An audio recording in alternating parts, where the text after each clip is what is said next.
My name is Sabrina, and I am 33 years old. I arrived at my family estate on Christmas Eve, expecting the warmth of a holiday gathering. Instead, I stepped into a freezing, empty house with nothing but a cruel note waiting for me on the kitchen counter. My parents and golden child brother had secretly flown to the Swiss Alps, leaving me behind to act as a free nurse for my grandfather, who supposedly suffered from severe dementia. I thought my family had reached the absolute peak of their toxicity. I had no idea that my grandfather was actually harboring a multi-million-dollar secret, and within 1 week, the people who abandoned me would be returning home to a pair of federal handcuffs. Before I share the details of this incredible turning point in my life, please let me know where you are watching from in the comments below. Hit that like button and subscribe if you have ever been treated like an afterthought by the people who should love you most. I work as a forensic accountant in Boston, untangling complex financial webs to find the truth hidden in the numbers. It is a demanding career I built entirely on my own, but in my family, it was always treated as a pathetic little hobby. As I pulled my car into the winding driveway of my parents' sprawling Massachusetts estate that Christmas Eve, snow fell in thick, blinding sheets. I spent the last 3 hours white-knuckling my steering wheel on the treacherous highway, driven by the ingrained obligation to spend the holidays with my family. I even stopped at a specialty bakery earlier that morning to pick up a custom chocolate cake, hoping it might earn me a rare smile of approval. The box sat on the passenger seat, a pathetic symbol of my endless desire to belong. The wrought iron gate stood wide open, already gathering a heavy dusting of snow. I parked near the massive front steps, pulling my winter coat tight against the biting wind. I grabbed my suitcase from the trunk, the wheels struggling against the accumulating ice, and dragged it to the mahogany double doors. Usually, on Christmas Eve, this house would be ablaze with light.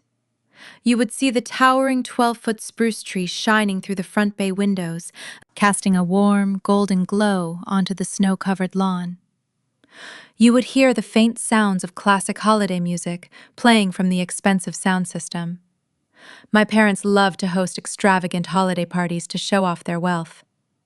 But as I stood on the porch, shivering, the house was completely dark. I fumbled with my keys, finally unlocking the door and pushing it open against the violent wind. I stepped inside the grand foyer, and the first thing that struck me was the silence. It was heavy, echoing, and entirely devoid of life. The second thing that hit me was the bitter cold. The temperature inside the house was barely warmer than the freezing storm outside. I could actually see my breath forming small white clouds in the air. I flipped the light switch on, and the crystal chandelier above me flickered to life, illuminating the stark emptiness of the space. There were no holiday decorations, no garland wrapped around the sweeping double staircase, no smell of roasting turkey or cinnamon or pine. It was just an echoing, freezing cavern of expensive marble and imported rugs. "Hello?" I called out, my voice sounding small and loud at the same time. "Mom! Dad! I'm here!" There was no answer. A knot of unease formed in my stomach. I left my suitcase by the door and walked toward the massive chef kitchen at the back of the house. The pristine white countertops gleamed under the recessed lighting. The house felt abandoned, like a museum after closing hours. Then I saw it. Sitting perfectly centered on the large marble kitchen island was a single piece of stationery. I recognized the heavy, expensive paper immediately. It was my mother, Barbara, and her personal stationery. I picked up the paper, my fingers tracing the familiar, sharp, elegant handwriting. As I read the words, the knot in my stomach tightened into a hard, suffocating ball of pure rejection. The note was brief, clinical, and completely devoid of any warmth or apology. "Sabrina, your father and I took Justin to the Swiss Alps for the holidays. He has been working incredibly hard as vice president of the family company, and he really needed a luxurious break to recharge. We know your little forensic accounting firm is not very busy these days, so we decided to leave Grandpa Harrison with you. Make sure he takes his dementia medication exactly on time. Do not touch the thermostat. Heating this house is expensive when no one is using the main rooms. Have a good week. I stood in the freezing kitchen reading those words over and over again until the ink blurred behind angry tears. The sheer audacity of their actions paralyzed me. It was Christmas Eve. They had known for weeks that I was making the dangerous drive through a blizzard to be here, yet they packed their designer luggage, ordered a private car to the airport, and flew across the Atlantic Ocean to an exclusive ski resort without giving me a single warning. They abandoned me in a freezing house, treating me not as a daughter, but as an unpaid, disposable caretaker whose only purpose was to serve their selfish needs when it became completely necessary. The favoritism was a physical blow. Justin was 29 years old. He was the golden child, the undisputed heir to my father Thomas and his massive logistics empire. Justin barely scraped through a mediocre business program, spending his college years partying on my parents' credit cards. Yet the moment he graduated, my father handed him the vice president title, along with a six-figure salary and a luxury company car. Justin spent his days taking long lunches, playing golf with clients, and leaving early, while experienced managers actually ran the departments. My parents praised his every breath, treating his bare minimum existence as a monumental achievement. Meanwhile, I worked tirelessly to build my own life. I took out student loans to pay for my degree because my father claimed his funds were tied up in the business. I studied late into the night, passed my certification exams on the first try, and spent years grinding my way up in the intense field of forensic accounting before finally opening my own firm. I worked 50-hour weeks tracking down hidden assets, testifying in high-stakes court cases, and building a flawless professional reputation. But to my mother and father, my career was just a cute little hobby. They constantly undermined my achievements, mocking my long hours and average income, always eager to remind me that I would never be as important as the son who simply inherited his success. This note was the ultimate manifestation of my place in this family. They believed my time, my holiday, and my feelings were completely worthless. I was just the scapegoat they could conveniently use to clean up the messes they left behind. I placed the heavy stationery back on the cold marble counter, feeling a cold, hard anger replacing my initial shock. I took a long, deep breath, trying to steady my shaking hands. I needed to go and find my grandfather right now. The kitchen light felt suffocating as I turned away from the island. My boots echoed against the hardwood floors as I walked toward the bathroom where my mother kept the medical supplies. The house was so massive and silent that every step I took sounded like a drumbeat. I wrapped my arms around myself to preserve whatever body heat I had left. The thermostat was set to a brutal temperature, and the draft from the grand windows made it worse. I reached the bathroom and flicked on the switch. The mirror above the porcelain sink caught my exhausted reflection. My face was pale and my eyes were wide with a mixture of betrayal and exhaustion. I opened the glass door of the heavy medicine cabinet and scanned the neatly arranged rows of amber bottles. My fingers found the specific bottle. It was my grandfather Harrison and his cognitive medication.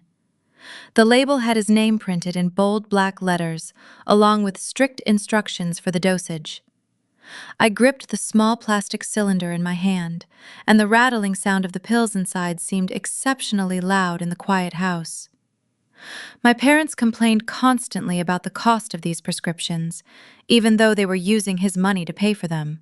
They complained about the inconvenience of his schedule and the burden of his existence. I closed the cabinet and leaned my forehead against the cool glass of the mirror for just a second. I needed to gather my emotional strength. Taking care of a 78-year-old man with severe dementia was not easy on a normal day, let alone on a freezing holiday when we had both been abandoned. I walked out of the bathroom and headed toward the formal dining room, which connected to the living area. The long mahogany table was bare tonight, but passing by it triggered a vivid and painful memory from just 1 month ago. It was Thanksgiving dinner. The entire extended family had gathered around that exact table. The room had been warm then, filled with the scent of roasted turkey and expensive wine. I had been sitting near the end of the table, trying to quietly enjoy my meal, while my father, Thomas, held court at the head. He was holding a crystal glass of bourbon and wearing his custom-tailored suit. He had just finished boasting about a lucrative new warehouse acquisition for the family logistics empire. Everyone was clapping and cheering for him and Justin. Then, my father had turned his attention to me. The room had gone quiet as he asked how my little accounting firm was surviving. Before I could even finish explaining that I had just secured a major corporate fraud investigation contract, my father had interrupted me with a loud, booming laugh. "Forensic accounting is just snooping at other people and their old receipts," he had declared to the entire table. "It is nothing but pushing papers for pennies. It takes zero real talent." You cannot even begin to compare that to the actual business vision and strategic genius of your brother. Justin had sat there swirling his wine with a smug grin on his face. He did not even try to hide his amusement as the rest of the family chuckled along with my father. I had sat there gripping my napkin under the table, my face burning with humiliation. I had spent years mastering complex financial laws and building a flawless reputation in courtrooms. But to them, I was just a glorified clerk who lacked the brilliance of the golden child. I shook my head to clear the memory and continued walking down the dark hallway. The grip I had on the medicine bottle tightened until my knuckles turned white. My father and brother were likely sitting by a roaring fire in Switzerland right now, clinking glasses and celebrating their strategic genius, while I was left in the dark. I pushed down the rising wave of resentment. This was not the time to throw a pity party. I had a responsibility right now, and his name was Harrison. My grandfather had built the entire logistics company from a single delivery truck into a national empire. I grew up listening to stories of his incredible work ethic and sharp mind. He used to be a force of nature. He was a man who commanded respect the moment he walked into a room. But over the past 8 months, everything had changed. The family said the dementia came on suddenly and aggressively. I watched him transform from a sharp-witted patriarch into a quiet, confused shadow of himself. My parents had quickly taken over his power of attorney, claiming it was for his own good. They moved him into the guest wing of the estate and hired a rotation of nurses, though clearly they had given the staff the holiday off to save money. I walked softly as I approached the entrance to the main living room. I expected to find him wandering around, confused or perhaps sleeping in his chair. The family constantly complained about his deteriorating state.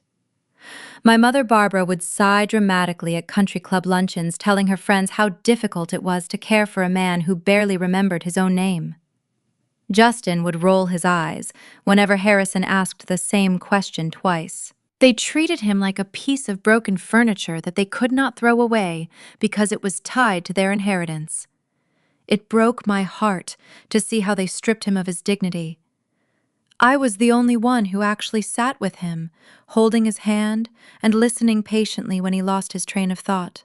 I paused just outside the heavy oak double doors of the living room. The room was dark except for the faint moonlight spilling through the large windows. I took another deep breath and forced my face to relax into a gentle, comforting smile. I knew from my previous visits that Harrison could be easily startled. The sudden absence of the rest of the family and the loud holiday noise might have confused him even more. I needed to be a calming presence.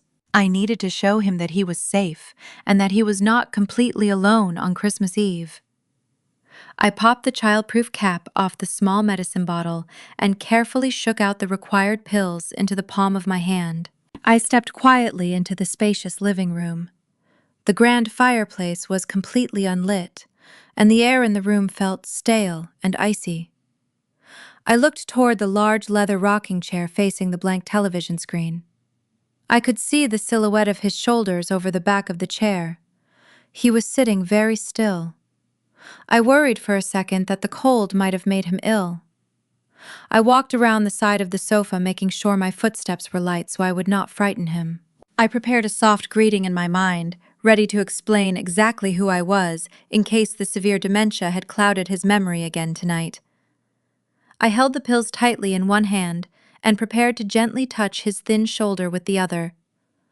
My heart ached for him, imagining how terrified he must be, sitting alone in this vast and freezing house, while his own son and grandson were miles away, enjoying a luxurious vacation without a single care in the world. I stood inches away from the back of his chair.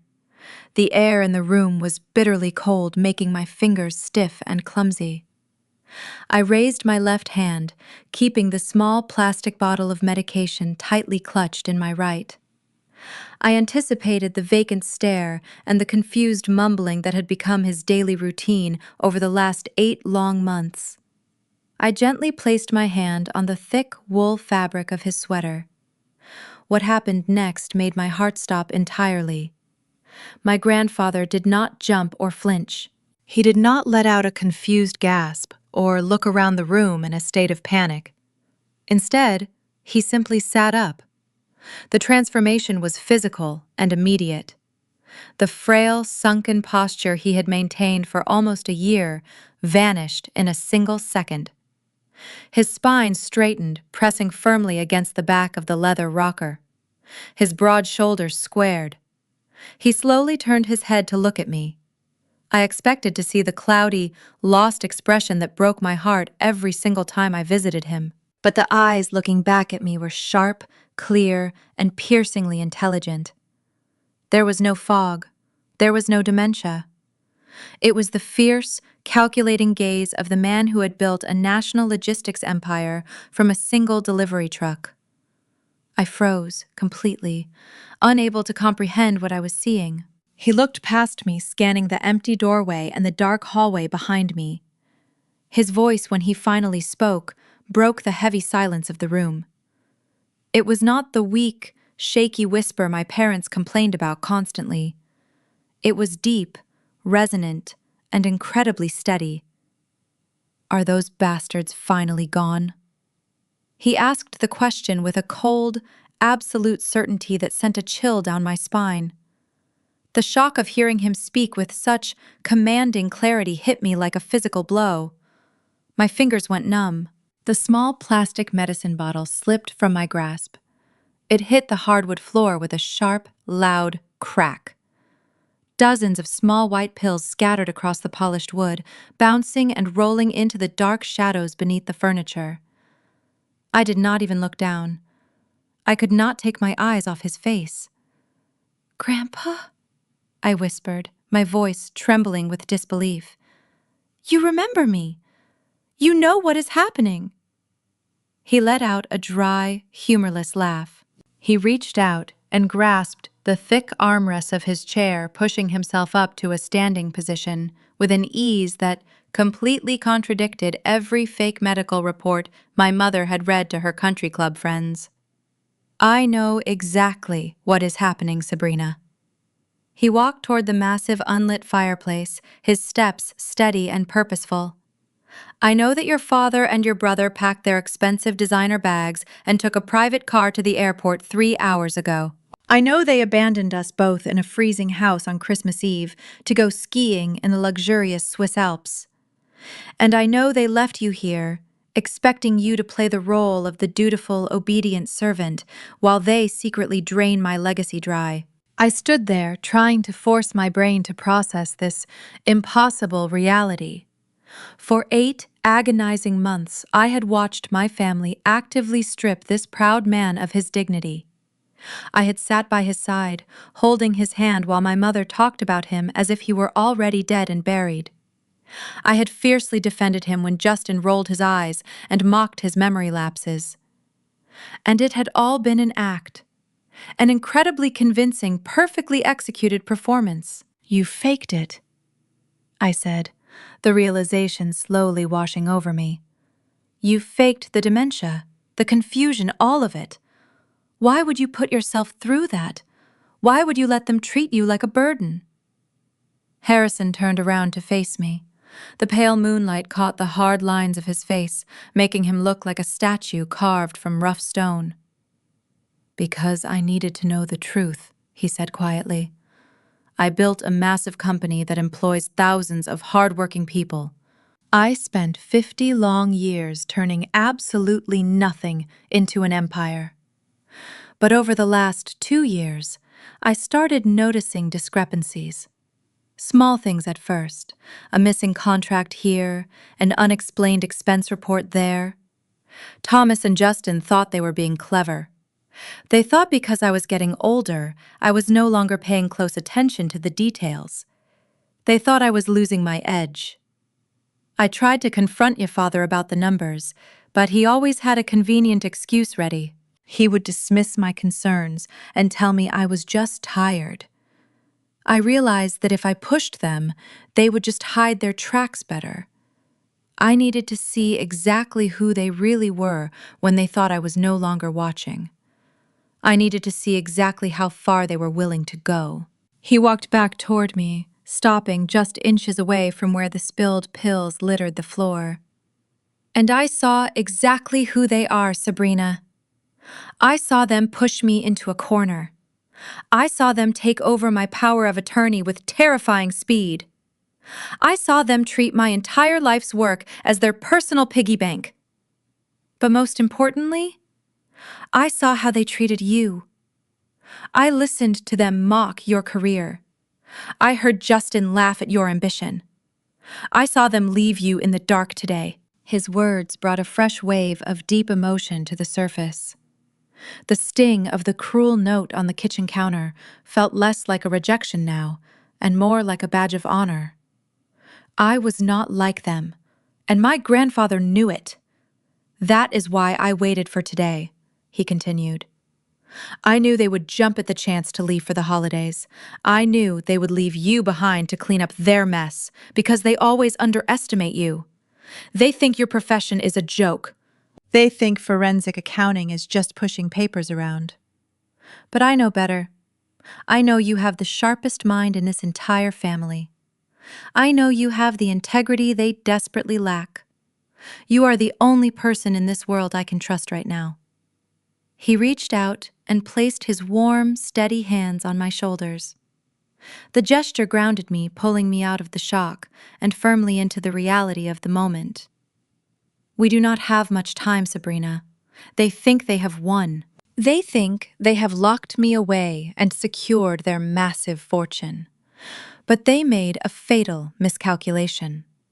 They left me alone with the one person who has the specific skills to tear their entire operation apart, piece by piece."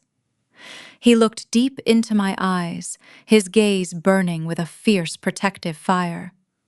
"Shall we begin?" I looked at the scattered pills on the floor and then back at the man who had just handed me the greatest opportunity to change everything. I took a slow, deep breath, feeling the cold winter air fill my lungs. The fear and confusion melted away, replaced by a sharp, crystal-clear focus. I nodded. For the first time in my entire life, I did not feel like the family disappointment. I felt like a weapon that had finally been unsheathed. We were going to take absolutely everything back, right now, and finally make them all pay for their unforgivable crimes. Harrison did not waste another second. He turned away from the grand unlit fireplace and walked toward his heavy leather rocking chair. He knelt beside the chair and reached deep underneath the thick upholstered base. I heard the faint click of a hidden latch. He stood, holding a sleek, matte black laptop. It was thick and heavy. Harrison carried it over to the large mahogany coffee table and set it down with a solid thud. The sound echoed in the freezing living room. He ran his hand over the smooth top of the device. "This is a custom-built encrypted terminal," he explained, his voice dropping to a low, serious pitch. "I had it commissioned quietly right before the fog supposedly rolled into my brain. It operates completely independent of the company network. It has its own secure connection protocols and multiple layers of biometric security. No one in the family knows it exists. Not your father, not Justin, certainly not your mother." I stood next to him, staring at the dark screen. "You sat in that chair for 8 months. You let them feed you pills. You let them talk down to you. You gave up your entire life just to watch them." Harrison looked up at me, and the pain in his eyes was profound and raw. "It was the hardest thing I have ever done," he admitted softly. "Building a business from a single broken-down delivery truck was exhausting, but it was nothing compared to the psychological torture of pretending to lose my mind. I had to sit in that chair, day after day, staring at a blank television screen while my own flesh and blood treated me like a repulsive burden. I had to swallow the bitter pills your mother handed me. I hid them under my tongue and spit them out the moment she turned her back. I had to listen to Justin complain about how long I was taking to die so he could finally inherit my estate. I had to watch Thomas, the son I raised and trusted, slowly dismantle my legacy." I felt a hard lump form in my throat. The anger I felt toward my parents and brother amplified 1,000 times over. They had spent the better part of a year emotionally abusing the man who gave them everything. They stripped him of his dignity so they could feel powerful. "But why go through all of that?" I asked, stepping closer to the table. "If you suspected they were stealing, why not just call an external auditing firm? Why not just fire them both and take back control of the logistics company immediately?" "Because an external audit would have tipped them off too early," Harrison replied, leaning over the laptop. "Thomas is cunning when it comes to covering his tracks. He has surrounded himself with a board of directors who are perfectly happy to look the other way, as long as their pockets are being lined. If I had brought in a standard firm, Thomas would have stalled them. He would have destroyed the evidence, shredded the physical documents, and tied the auditors up in endless corporate red tape. He would have claimed I was paranoid and unfit to run the company. He would have rushed a medical evaluation and used the exact same doctors who prescribed me those dementia pills to declare me legally incompetent. I had to make them believe they had already won. I had to make them feel so incredibly secure in their victory that they would get sloppy. Greed makes people arrogant, Sabrina, and arrogance makes them leave a trail." He placed his thumb on a small square sensor near the trackpad of the computer.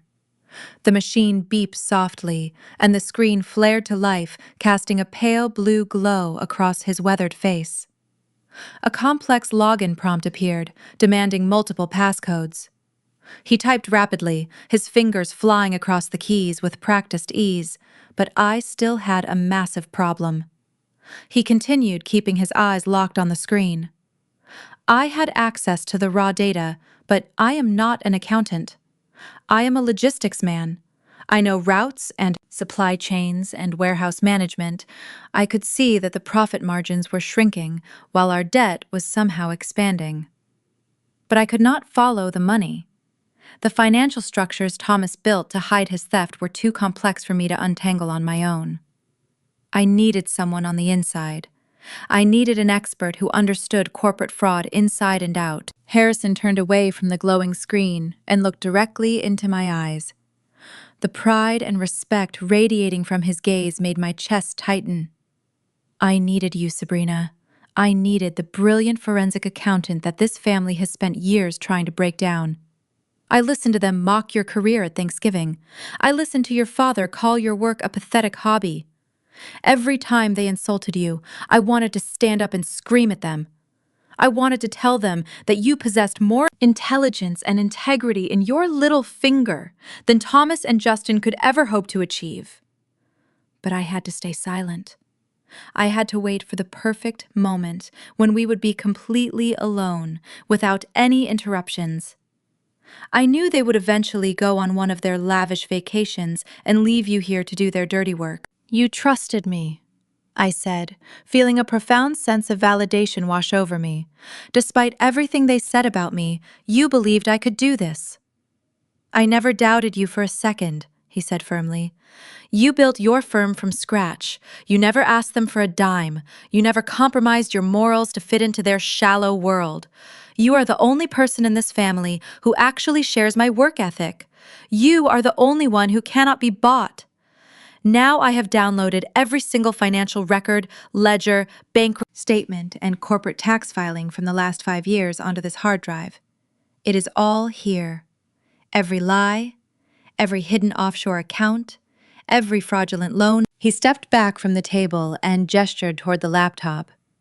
The screen was now displaying a massive directory of highly organized files and folders.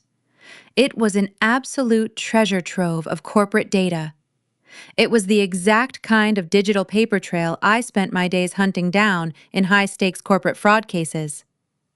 But this time, it was personal.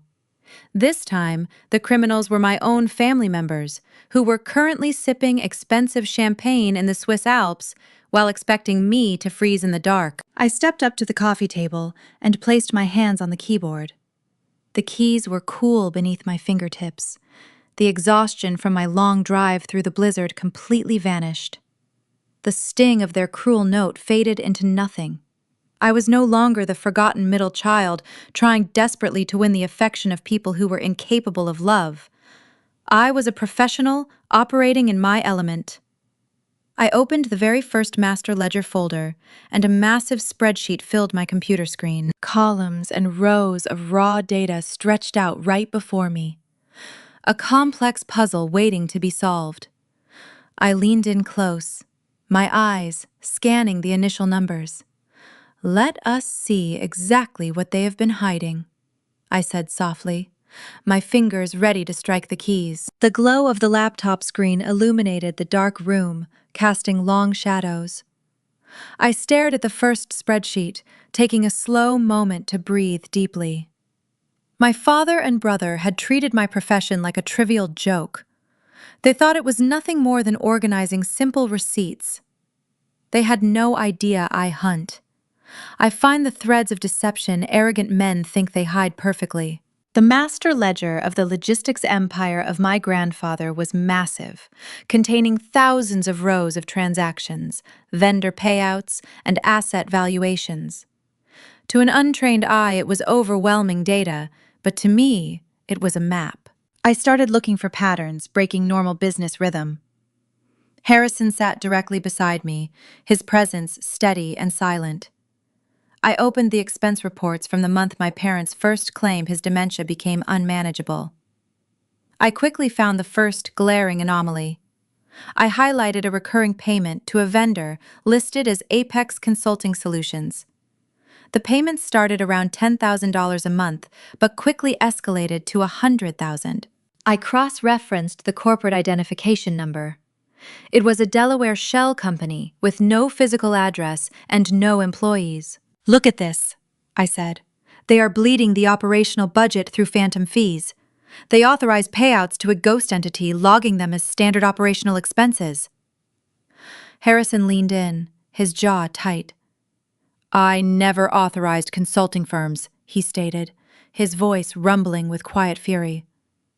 Thomas told me those budget dips were rising fuel costs. I nodded, and my cold fingers flew rapidly across the keyboard.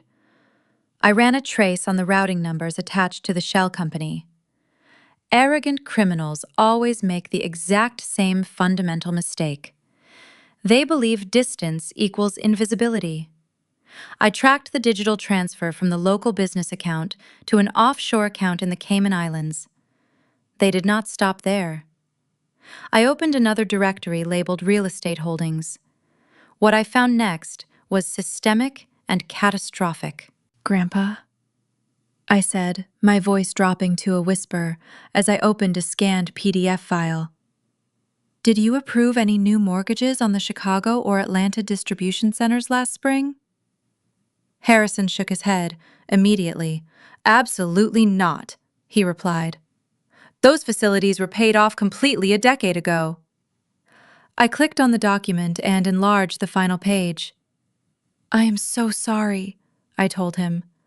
But Thomas and Justin took out massive commercial loans against both of those properties. They used the distribution centers as collateral to secure nearly $20 million in liquid cash. I pulled up the signature page of the loan agreement. There, at the bottom of the stark white document, was the signature of Harrison. It looked convincing at first glance, but I had spent years analyzing financial forgeries. The pressure of the pen strokes was entirely wrong. The fluid motion of the handwriting of my grandfather had been replaced by the careful, rigid trace of someone trying desperately to copy it. Justin, I said, identifying the culprit almost instinctively. Your son is the mastermind of the shell companies, but your grandson did the actual forging. Justin always had a steady hand for drawing. He traced your signature to sign away the very foundation of your entire life work. Harrison stared in absolute silence at the forged signature on the glowing screen. I watched the realization settle deep into his bones. His own flesh and blood had systematically mortgaged the physical buildings he had poured his blood, sweat, and tears into constructing for decades. They had selfishly risked thousands of loyal employee jobs just to get their greedy hands on untraceable cash. Where did the $20 million go? He asked, his tone dangerously calm. I navigated back to the offshore routing data and began connecting the dots. The money from the fraudulent loans had been funneled through the same Delaware shell companies and then washed through various international holding accounts. I pulled up the corresponding withdrawal records and matched them to dates on the family social calendar. The pieces of the puzzle locked together with sickening precision. I found a withdrawal of $400,000 dated exactly 3 days before my father brought home his brand new custom Aston Martin. I found a wire transfer for $2 million sent to an exclusive real estate developer in Aspen right before my parents announced they were buying a summer chalet. I found endless streams of 5-figure transactions flowing directly into the personal accounts of Justin. The money they stole funded the lavish lifestyle they constantly flaunted in my face. The designer suits, the country club memberships, the extravagant holiday parties where they paraded their wealth. All of it was a complete illusion, built on stolen collateral. They are not brilliant businessmen, I said, feeling a profound sense of vindication mixed with absolute disgust. They are parasites. They have been suffocating your company with debt to pay for their toys, and because they controlled your medical narrative, they knew you could never stop them. If anyone asked questions, they would just point to your supposed dementia and claim they were restructuring the assets to protect your legacy. Harrison closed his eyes for a brief moment. When he opened them, the sadness was completely gone, replaced by a cold, calculating resolve. How much time do we have before the company collapses under the weight of this debt? He asked. I moved to the master liability folder and ran a rapid projection on the loan repayment schedules. The numbers were grim. They had structured the loans with balloon payments, expecting to just refinance or sell off smaller assets to cover the gaps. Not long at all, I admitted with a heavy sigh. They have drained the operational cash reserves to dangerously low levels. The logistics company is essentially running on fumes right now. If a major market shift happens, or if a single bank calls in one of these fraudulent notes, the entire empire goes into immediate bankruptcy. They have simply left you with nothing but a ticking time bomb. We sat together in the freezing quiet of the living room, the pale light of the laptop illuminating our faces. The sheer magnitude of the betrayal was staggering. My parents had treated me like a disappointment my entire life because I chose to earn an honest living instead of riding their coattails. They told me I was not cut out for the real world of high-stakes business. Yet here I was, the sole person standing between their fraudulent house of cards and complete destruction. I felt a fierce, protective energy rise up inside my chest.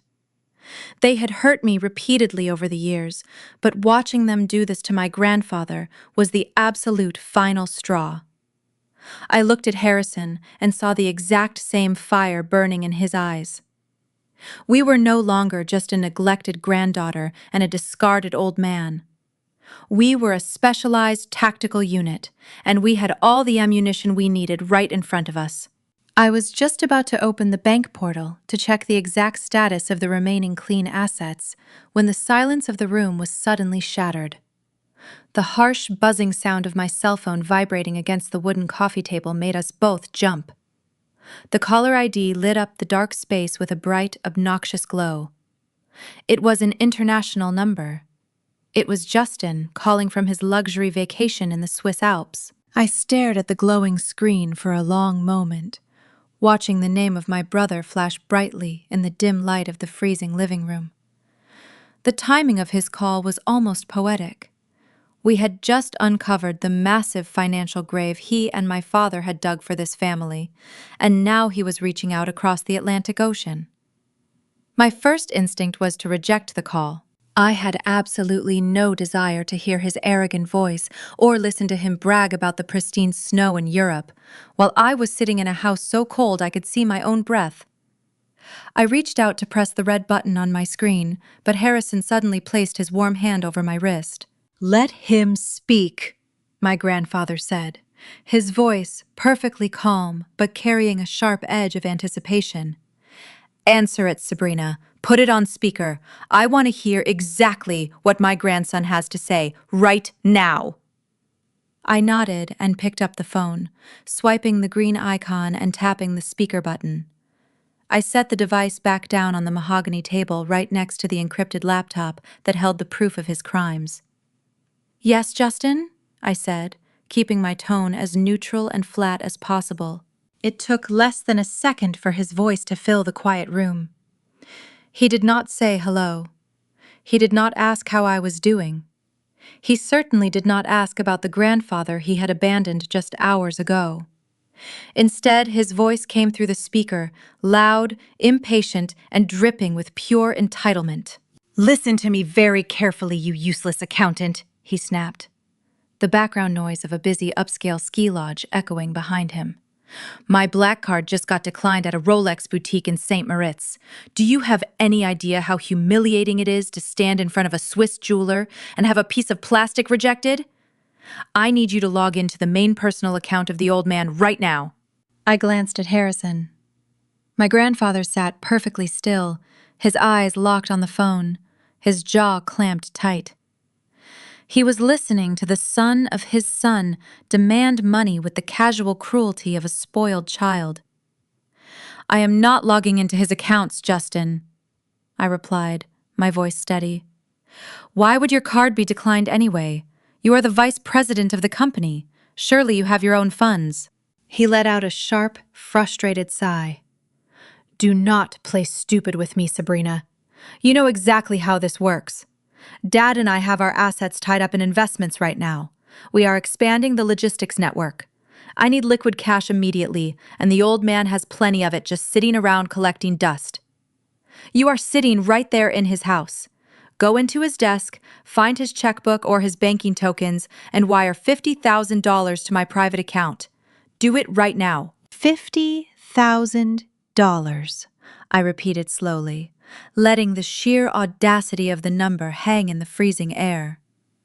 "You want me to steal $50,000 from our grandfather so you can buy a luxury watch while you are on a vacation you did not even tell me you were taking.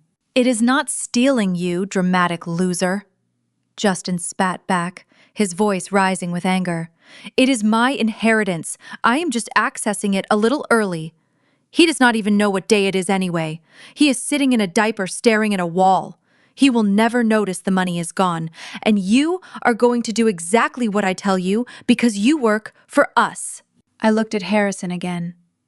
The man who supposedly did not know what day it was sat with perfect posture, his sharp eyes burning with a silent, intense fury.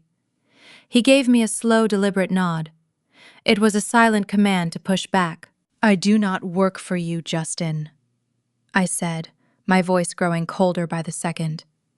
"I work for myself.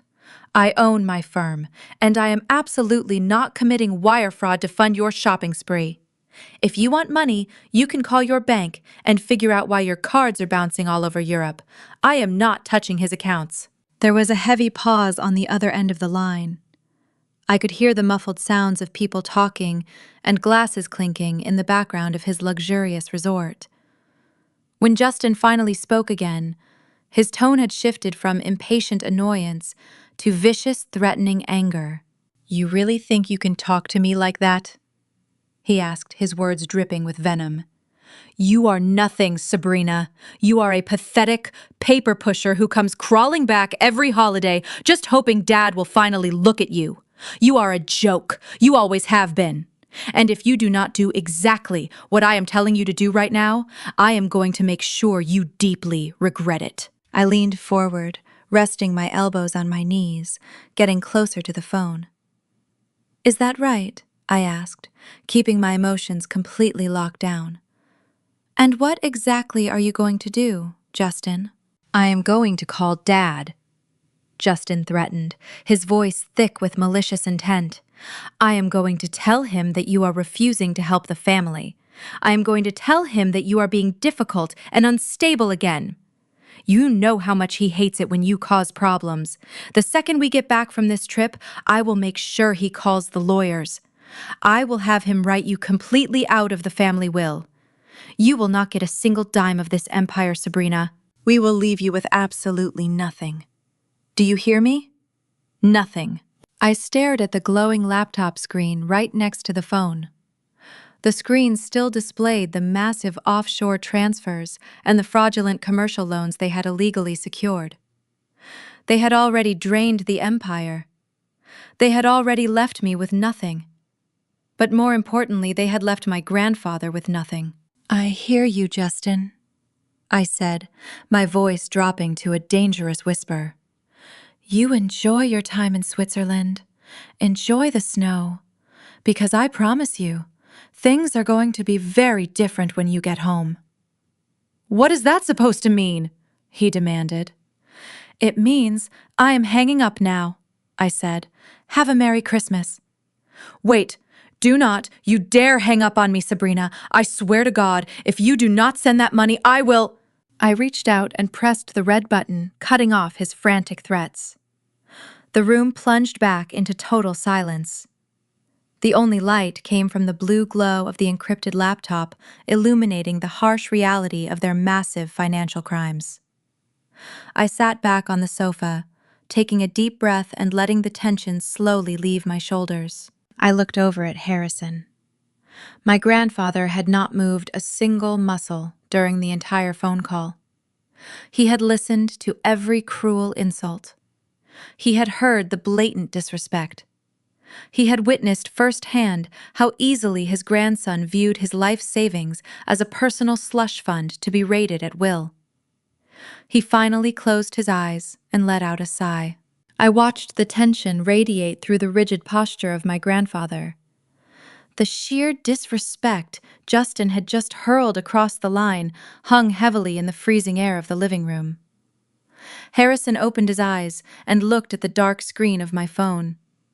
He did not yell or curse. The betrayal had moved far beyond simple anger. He had just heard his own flesh and blood reduce his entire existence to a bank account waiting to be drained. I wanted to say something comforting, to tell him that Justin was just a spoiled child who did not understand the value of anything. But words felt entirely inadequate against the magnitude of what we were facing. We needed to focus on the data. We needed to secure whatever was left of the logistics empire before my father and brother could inflict any more damage from their luxury chalet in the Swiss Alps. I turned my attention back to the encrypted laptop resting on the mahogany coffee table. The blue light of the screen illuminated the dark space, casting long shadows against the walls. "We need to check the primary operating accounts," I said, keeping my voice steady and professional. If Justin is experiencing declined cards in Europe, it means the financial strain is starting to show on the front end. They might have triggered an automated freeze from the bank, or they simply drained the liquid cash faster than they anticipated. I need to see the exact status of the pristine assets, the properties and accounts that have not been contaminated by their fraudulent offshore transfers. Harrison nodded slowly and gestured toward the keyboard. Do it, Sabrina, he instructed. Find out exactly what we have left to fight with. I cracked my knuckles and placed my hands over the keys. The freezing temperature in the house was making my joints stiff, but adrenaline was keeping me entirely focused. I navigated away from the offshore routing directories and opened the secure portal for the main banking institution that held the corporate and personal wealth of my grandfather. The login required another biometric scan. Harrison leaned over and pressed his thumb against the sensor. The system processed the fingerprint for a few agonizing seconds before granting us full access to the primary dashboard. I expected to see a list of healthy checking and savings accounts. I expected to find the solid financial foundation that my grandfather had spent 50 years meticulously building. Instead, the moment the dashboard loaded, the entire screen flashed with a harsh, bright red banner. The sudden burst of color was jarring in the dim room. A loud warning chime echoed from the computer speakers, cutting through the dead silence of the winter night. "What is that?" Harrison asked, his voice tight with sudden alarm. "Why is the system flagging us?" I leaned closer to the screen, my eyes rapidly scanning the dense block of text inside the red warning box. My heart began to pound a heavy, erratic rhythm against my ribs. In forensic accounting, a red flag on a primary dashboard is never a minor administrative error. It means something catastrophic has occurred within the core infrastructure of the account. I clicked on the notification to expand the details. The financial terminology was complex, designed to confuse the average person, but to me it read like a death sentence. "Grandpa," I said, my throat suddenly going completely dry. "This is an automated critical alert from the commercial lending division of the bank." Harrison gripped the armrests of his leather rocking chair. "Read it to me, Sabrina. Tell me exactly what those bastards have done now." I swallowed hard, forcing myself to read the numbers aloud. 2 months ago, Thomas executed another commercial loan, but he did not use the logistics warehouses or the corporate distribution centers as collateral this time. The corporate assets were already leveraged to their absolute maximum limit. He needed a massive injection of cash to keep the offshore accounts funded and to cover the balloon payments on the previous fraudulent loans. So he used your personal property. Which property? Harrison demanded, his voice rumbling with a dangerous intensity. I looked away from the screen and met his piercing gaze. "This one," I whispered. "The estate we are sitting in right now. Thomas forged your signature on a secondary mortgage for this exact property. He leveraged the family mansion for $8 million. The silence that followed my words was suffocating. Harrison looked around the grand, dark living room. This was the house he had purchased 4 decades ago. This was the home where he had raised his children and hosted countless family holidays. It was the physical embodiment of his success and stability. And his own son had secretly signed it away to feed his insatiable greed. I turned back to the glowing red alert, trying to find any sort of loophole or extension in the fine print. But the reality of the situation only grew worse. "That is not even the most critical part," I continued feeling, a profound sense of urgency rising in my chest. Thomas took the $8 million, but he never set up the automatic repayment schedule. He missed the first payment. Then he missed the second. The bank has been sending warning notices for 60 days, but Thomas likely intercepted the mail or rerouted the digital alerts to his own private server.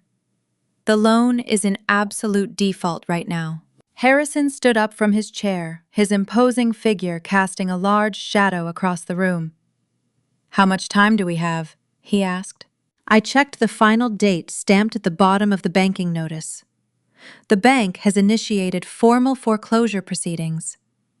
I explained, my voice shaking slightly despite my best efforts to remain calm. According to this document, the grace period expires completely in exactly 10 days. If the outstanding balance and all the accumulated penalty fees are not paid in full by the first week of January, the bank will physically seize this estate. They will lock the doors and auction off your home to the highest bidder. 10 days, Harrison repeated the words, hanging heavily in the freezing air.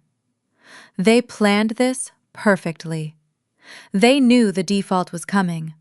That is exactly why they packed their bags and fled to Europe for the holidays.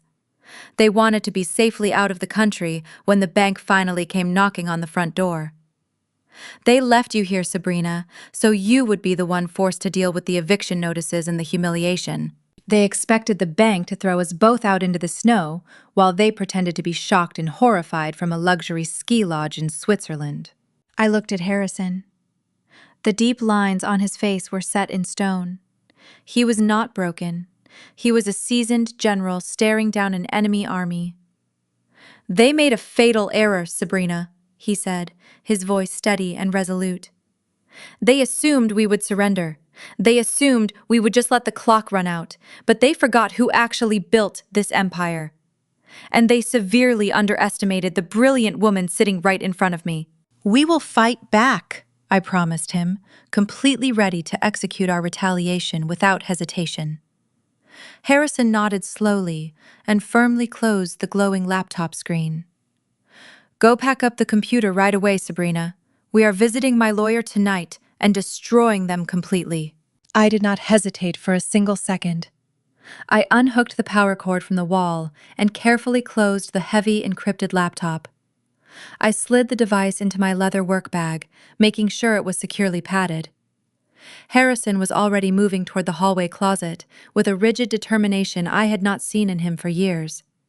He pulled out his thick wool winter coat and a pair of leather gloves. We left the freezing mansion exactly as it was. We did not turn on any extra lights or adjust the thermostat. We left the cruel note from my mother sitting right there on the kitchen island. Let them think their perfect plan was still flawlessly in motion. The drive into downtown Boston was treacherous. The snow was falling in massive, blinding sheets, reducing visibility to almost nothing. The roads were completely slick with dark ice, but I gripped the steering wheel tight and focused entirely on the path ahead. Harrison sat in the passenger seat, staring out the window at the swirling storm. He did not speak much during the drive, but the silence between us was not empty. It was heavily loaded with a shared, unspoken understanding. We were going to war against our own blood, and neither of us was going to back down. My hands gripped the wheel until my knuckles turned white, fueled by a burning need for absolute justice. Mitchell worked out of a private suite in a historic brick building near the financial district. He was an old-school corporate attorney who had represented my grandfather for nearly 4 decades. He was notoriously ruthless, fiercely loyal, and the only person outside of this car who truly understood how the logistics empire had been built. Harrison had called him from my cell phone while we were navigating the icy highway. Mitchell had abandoned his own Christmas Eve plans the moment he heard the true, strong voice of his oldest friend. He had not asked for any explanations over the phone, simply demanding we get to his office safely. When we arrived at the building, the underground parking garage was completely empty. I parked my car, and we took the private elevator directly up to the top floor. The heavy glass doors of the law firm were locked, but Mitchell was waiting for us in the reception area. He was a tall, imposing man with sharp features and a thick head of silver hair. He wore a crisp dress shirt with the sleeves rolled up to his elbows, looking every bit the legal shark my grandfather needed. The quiet, professional atmosphere of the lobby stood in stark contrast to the emotional hurricane we were bringing to his doorstep. Mitchell unlocked the doors and pulled the heavy glass open. He stood there staring at Harrison with his mouth slightly open. He had visited the estate 2 months ago and witnessed the fake dementia firsthand. He had seen my grandfather sitting weakly in the rocking chair, unable to remember simple conversations. Now Mitchell was looking at a man standing tall and radiating absolute authority. "You old, stubborn fool," Mitchell said, his voice thick with a mixture of profound relief and total disbelief. "I thought I had lost you. I thought they were going to put you in a facility by spring. I thought I would be reading your eulogy before the summer ended." Harrison stepped forward and gripped the hand of his friend firmly. "I had to play the long game, Mitchell. I had to see exactly what Thomas and Justin were doing in the dark. And unfortunately, the reality is much worse than either of us could have ever imagined. We need your secure servers right now. We have a massive corporate fraud situation to dissect, and we are running on a very tight clock. There is no room for error tonight." Mitchell did not ask any useless questions. He immediately nodded and led us down the long carpeted hallway to his private corner office. The room smelled of rich leather and old paper. The walls were lined with thick legal volumes, and the large windows offered a sweeping view of the snow-covered city. Mitchell walked over to his massive oak desk and cleared away a stack of files. He gestured for me to set up the computer. I pulled the encrypted laptop from my bag and placed it squarely on the desk. I connected it to the secure network and ran my biometric scan to unlock the dashboard. Mitchell pulled up a leather chair and sat directly beside me while Harrison paced the length of the office. The tension in the room was palpable, heavy with the weight of decades of trust that had been violently broken. "Show him the commercial loans," Sabrina, my grandfather, instructed, his voice hard and uncompromising. "Show him what my son did to my home." I opened the secure banking portal and pulled up the glaring red default notice. I walked Mitchell through the secondary mortgage documents, pointing out the forged signatures and the intentional lack of repayment schedules. I showed him the Delaware shell companies and the offshore wire transfers. I laid out the entire devastating financial picture, piece by piece. Mitchell watched the screen intently, his sharp eyes absorbing the data with rapid precision.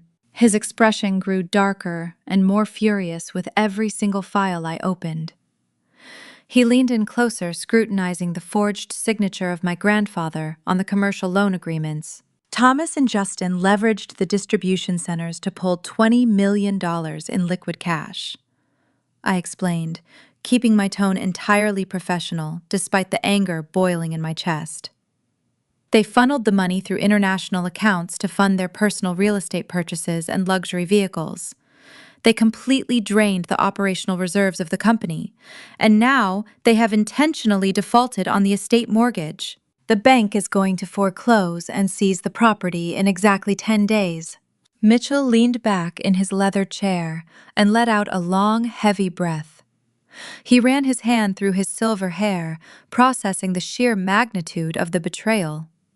He looked over at Harrison, who had stopped pacing and was staring out the window at the falling snow. "They thought they had you completely trapped," Mitchell said, his voice dangerously low. "They assumed the dementia narrative was airtight. If the bank foreclosed on the estate, they would just play the role of the tragic, grieving family.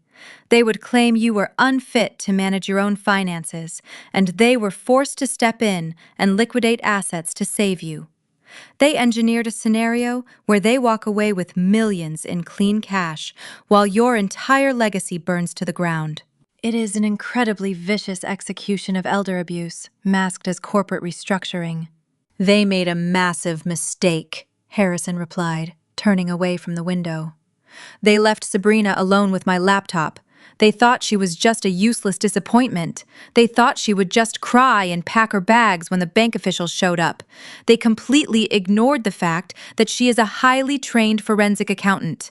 Mitchell looked at me and gave a sharp, respectful nod. "Your family always was foolish when it came to recognizing true talent, Sabrina. But their arrogant blindness is going to be their absolute downfall." "What is our legal strategy?" I asked, looking between the two seasoned veterans. "We have the proof of their fraud, but the foreclosure clock is ticking. If we just hand this over to the authorities, the investigation could take months. The bank will still seize the property, and the logistics company will completely collapse under the weight of the debt before the trial even begins.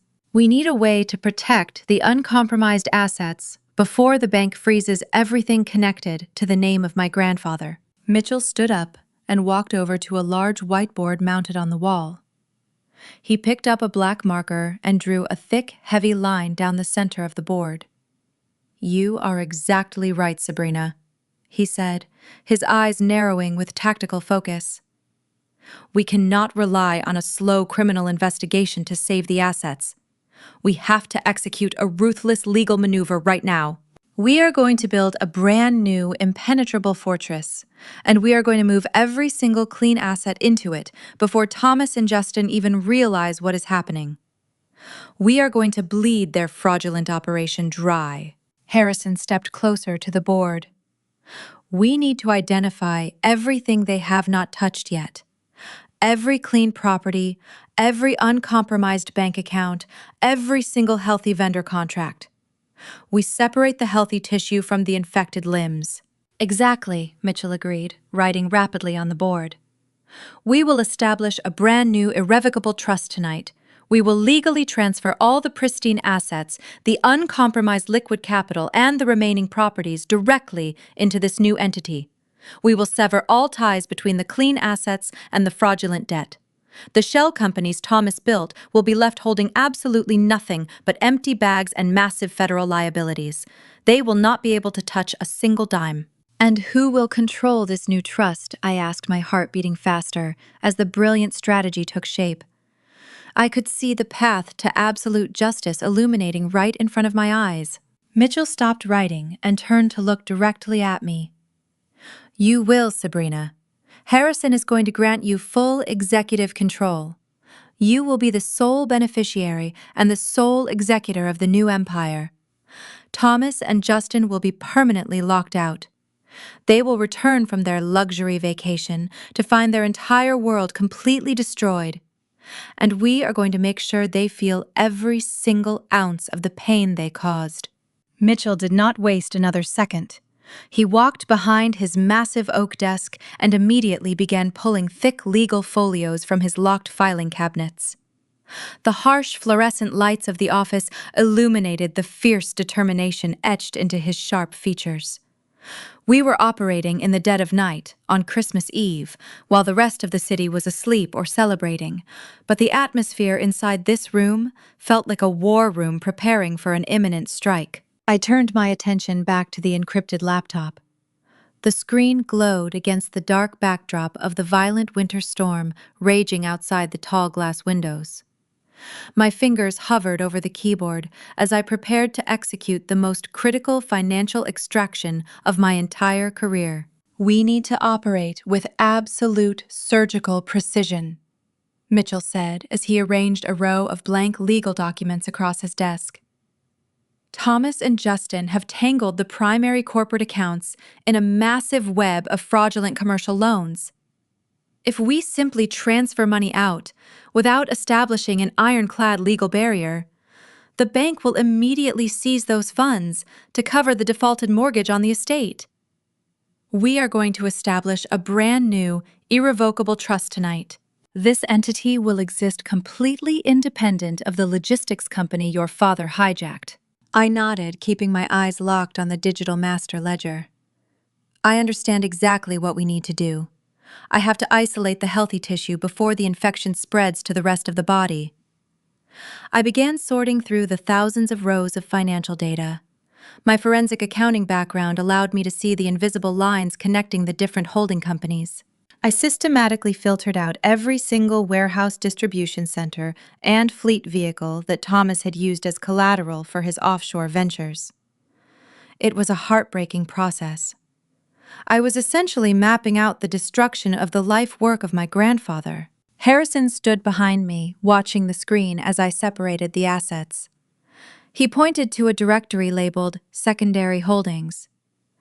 "Look at the regional transit hubs in the Midwest, Sabrina," he instructed, his voice steady despite the massive betrayal he was witnessing.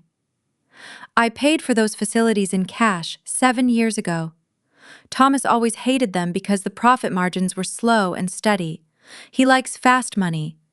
Check if he touched them. I ran a rapid title search through the corporate database. I let out a sharp breath of relief. "You are right, Grandpa," I said, pulling up the clean deeds. "The regional transit hubs are completely unencumbered.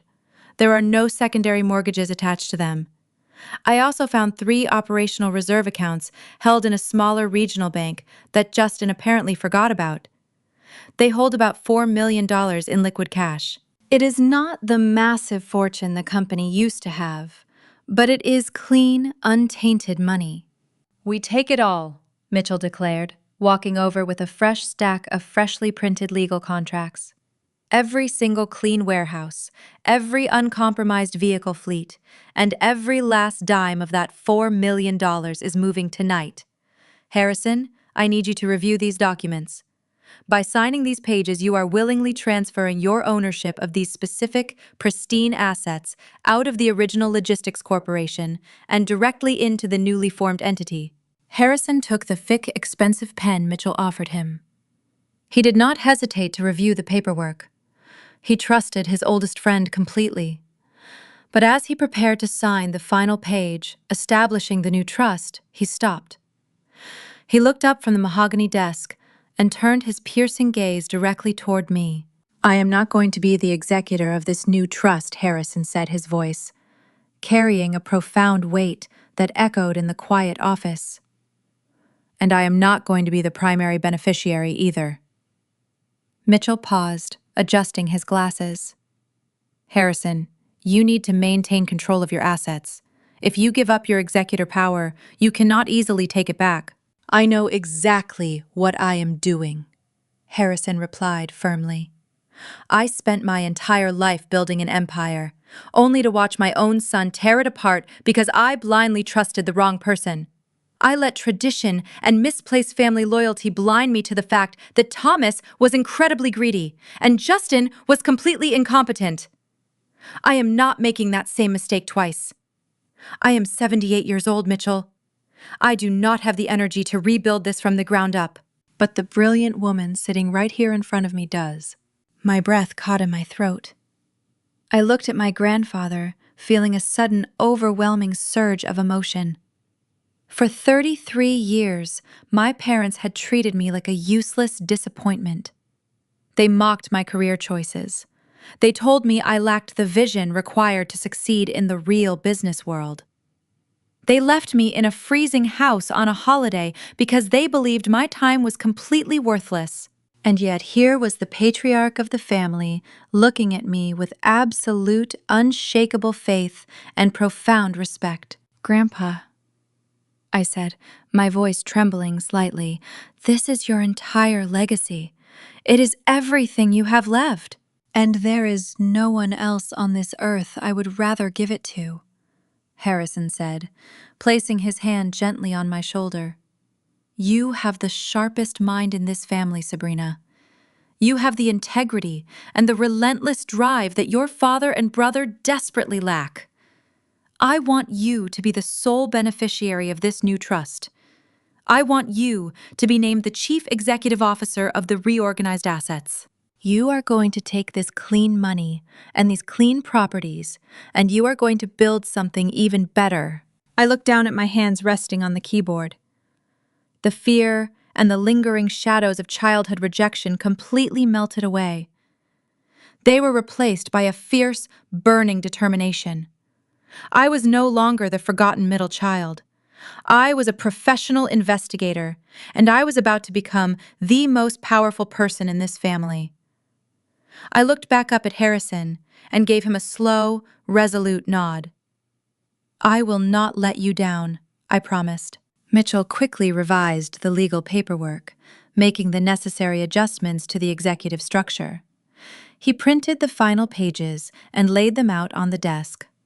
Harrison signed his name with bold, sweeping strokes, completely legally transferring millions of dollars in clean assets and properties into my direct control.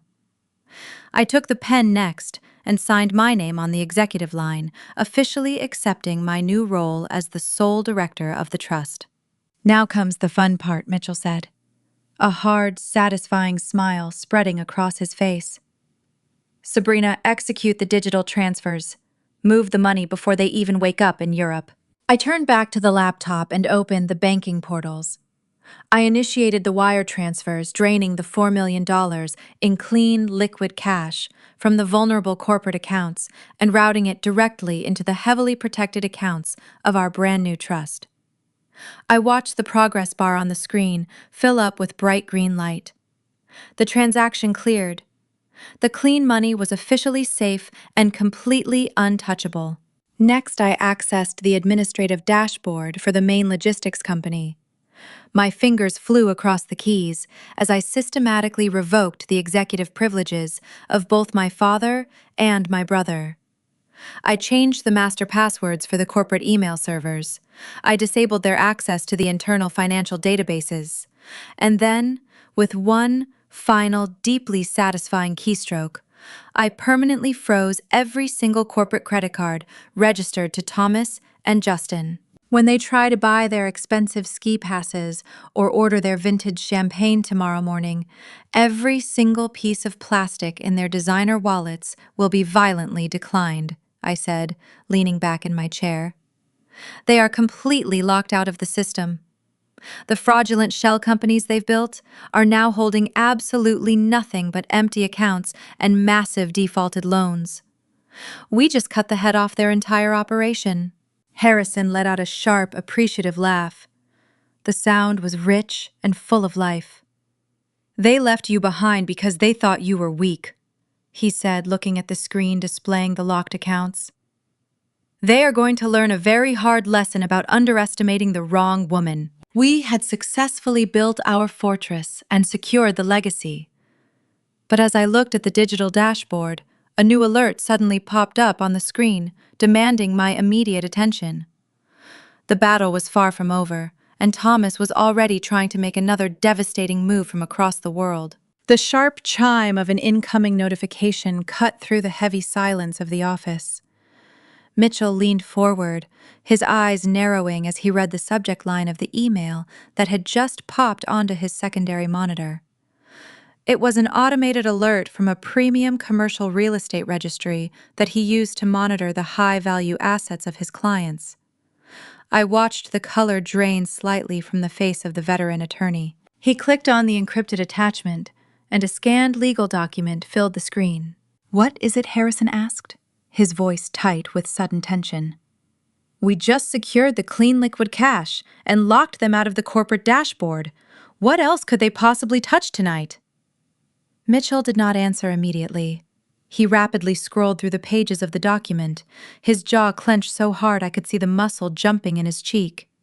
He let out a low, furious breath and turned his monitor so Harrison and I could see the screen clearly. "Thomas is making a desperate play for fast liquidity," Mitchell explained, pointing to the header of the legal filing. "He knows the commercial loans are collapsing. He likely received a margin call from one of his shady offshore lenders right before he boarded that flight to Switzerland. The liquid cash we just moved was not going to be enough to cover the massive holes he dug. So he is attempting to liquidate a physical asset from across the Atlantic Ocean right now." I stared at the screen, trying to process the complex legal jargon. It was a purchase agreement, accompanied by a rapid wire transfer protocol. But it was the address of the property listed on the contract that made my blood run absolutely cold. It was not a warehouse. It was not a regional distribution center or a corporate fleet hub. "Grandpa said Grandpa?" My voice dropping to a shocked whisper. "He is selling the lake house!" Harrison stood up from his chair so fast it nearly tipped over backward. The lake house was not just another piece of real estate in the vast portfolio of the logistics empire. It was the historic waterfront vacation property in upstate New York that Harrison had purchased with his late wife 40 years ago. It was the place where I had spent my favorite childhood summers, sitting on the wooden dock with my grandmother, learning how to fish, and listening to her stories. It was the heart of our family history, completely disconnected from the ruthless corporate world. "He cannot sell that property," Harrison growled, slamming his fist down on the edge of the mahogany desk. "My name is the only name on that deed. It is a protected personal asset. It has absolutely nothing to do with the logistics company." Mitchell zoomed in on the final page of the contract. "He can, if he presents a notarized, durable power of attorney to the broker," Mitchell said grimly. And that is exactly what he has done.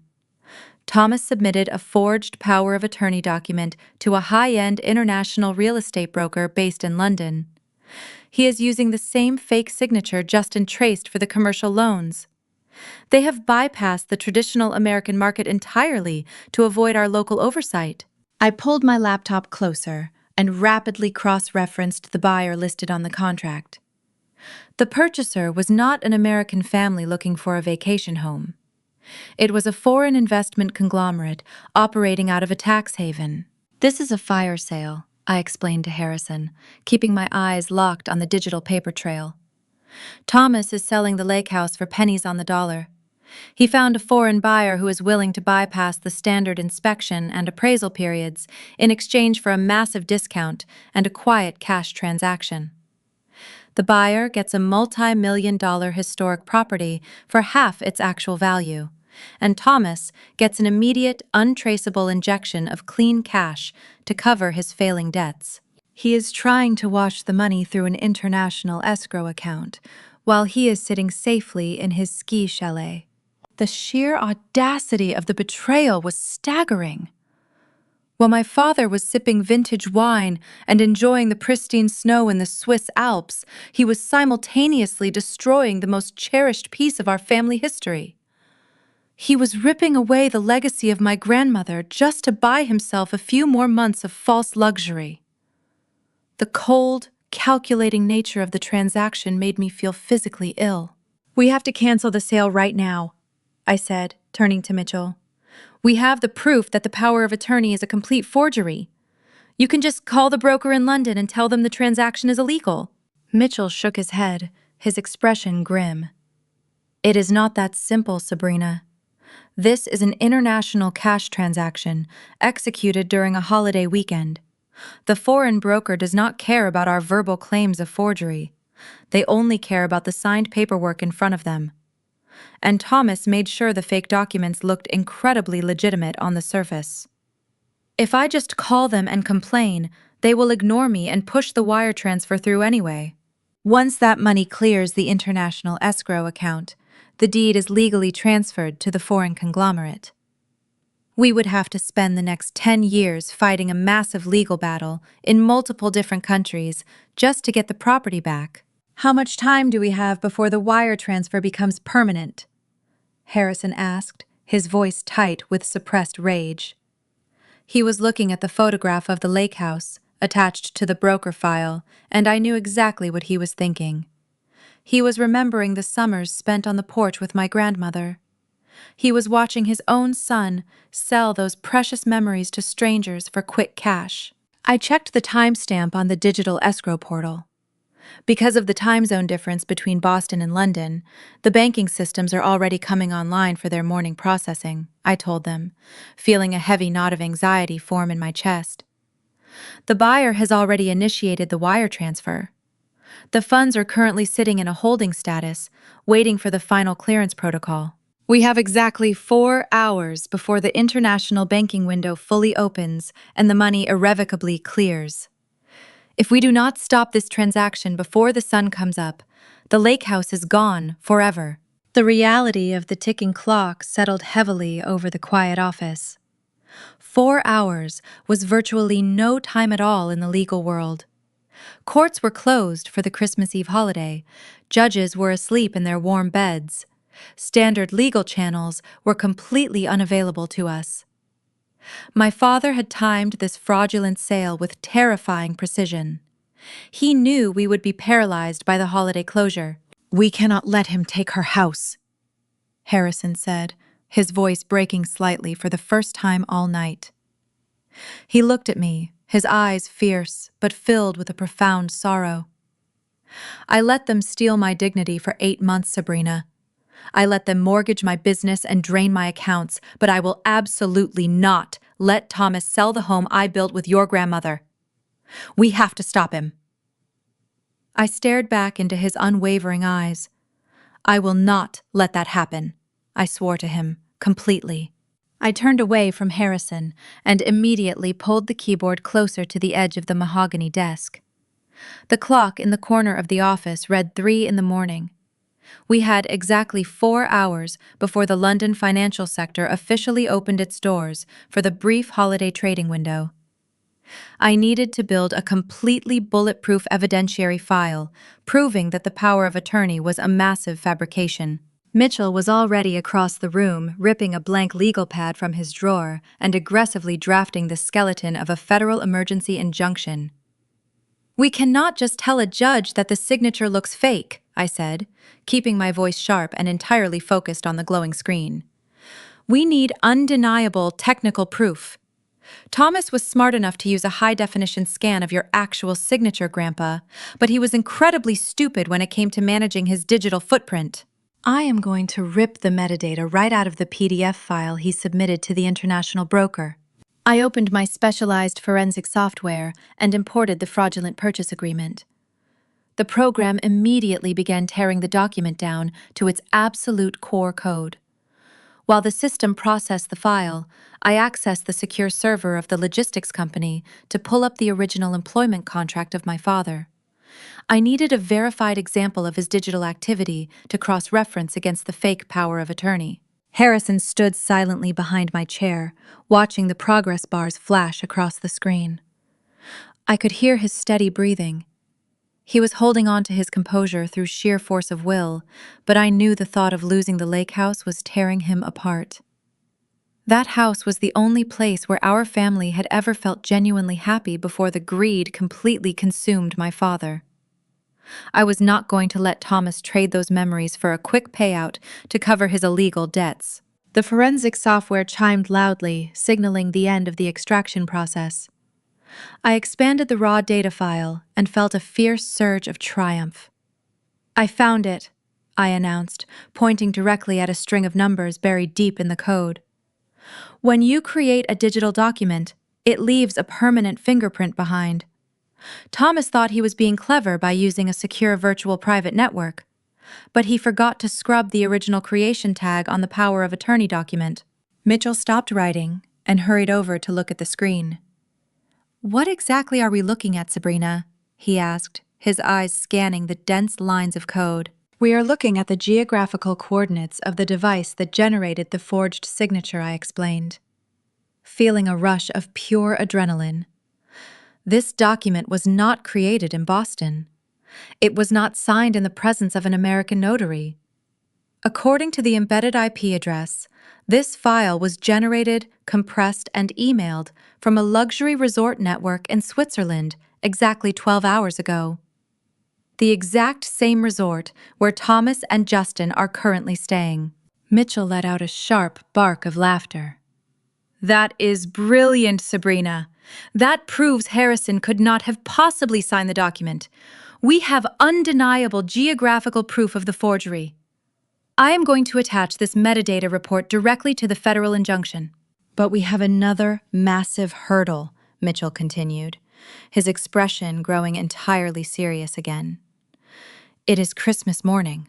The federal courthouses are completely shut down. I cannot just walk into a lobby and hand this to a clerk.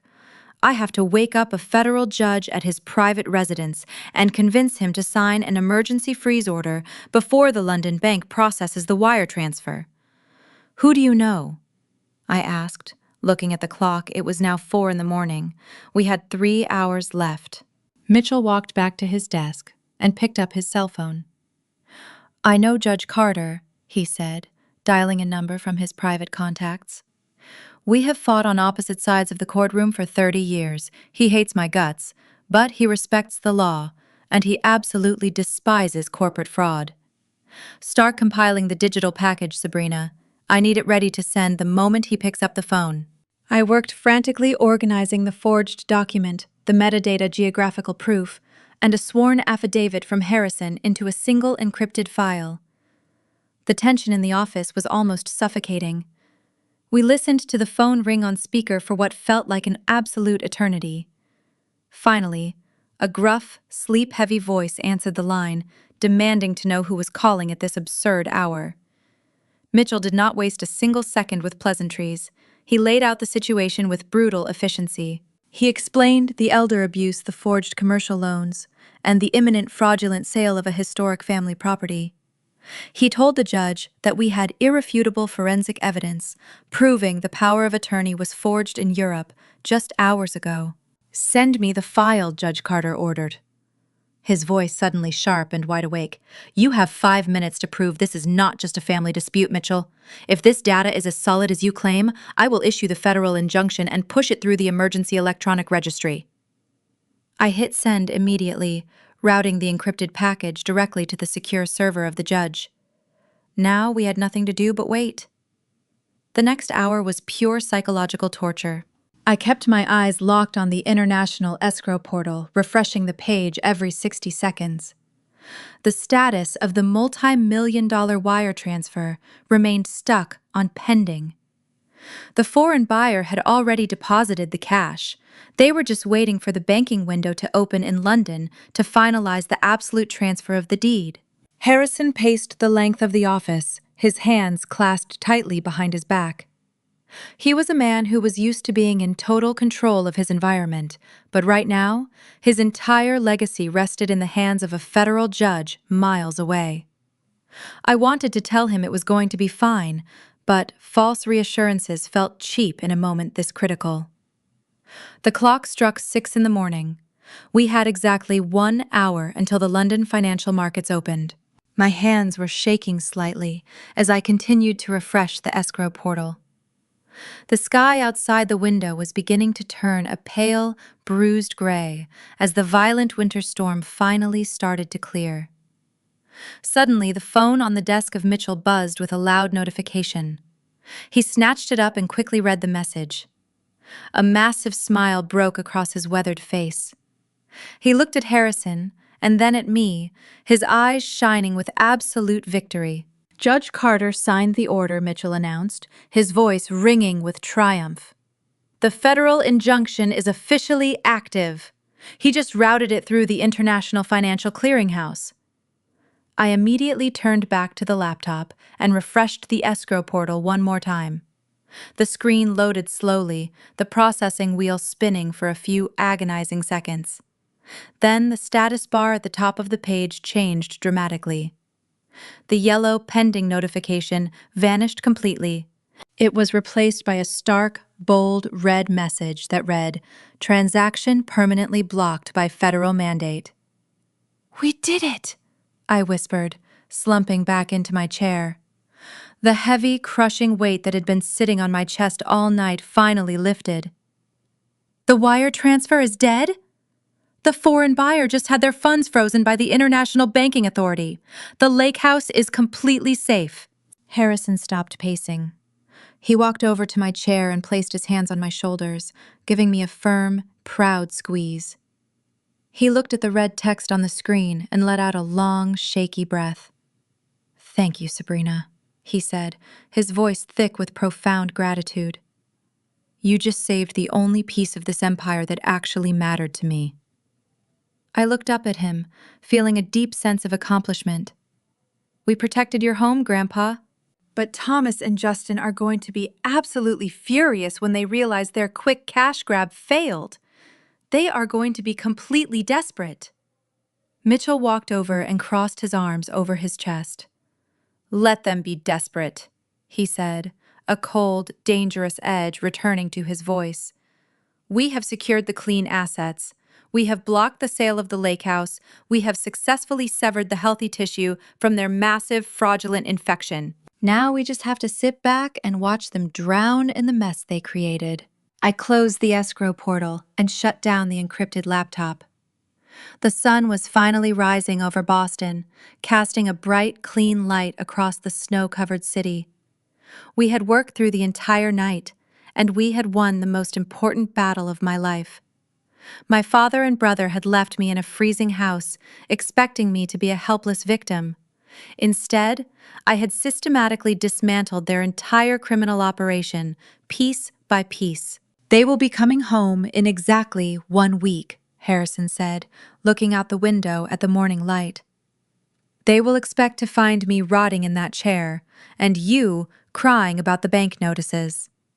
I packed the computer back into my leather bag and stood up, feeling a new, powerful energy surging through my veins. The days of me staying quiet and taking their endless abuse were over, forever. I was finally taking absolute control of my own destiny. "They are going to return to a very different reality," I promised him, my voice completely steady.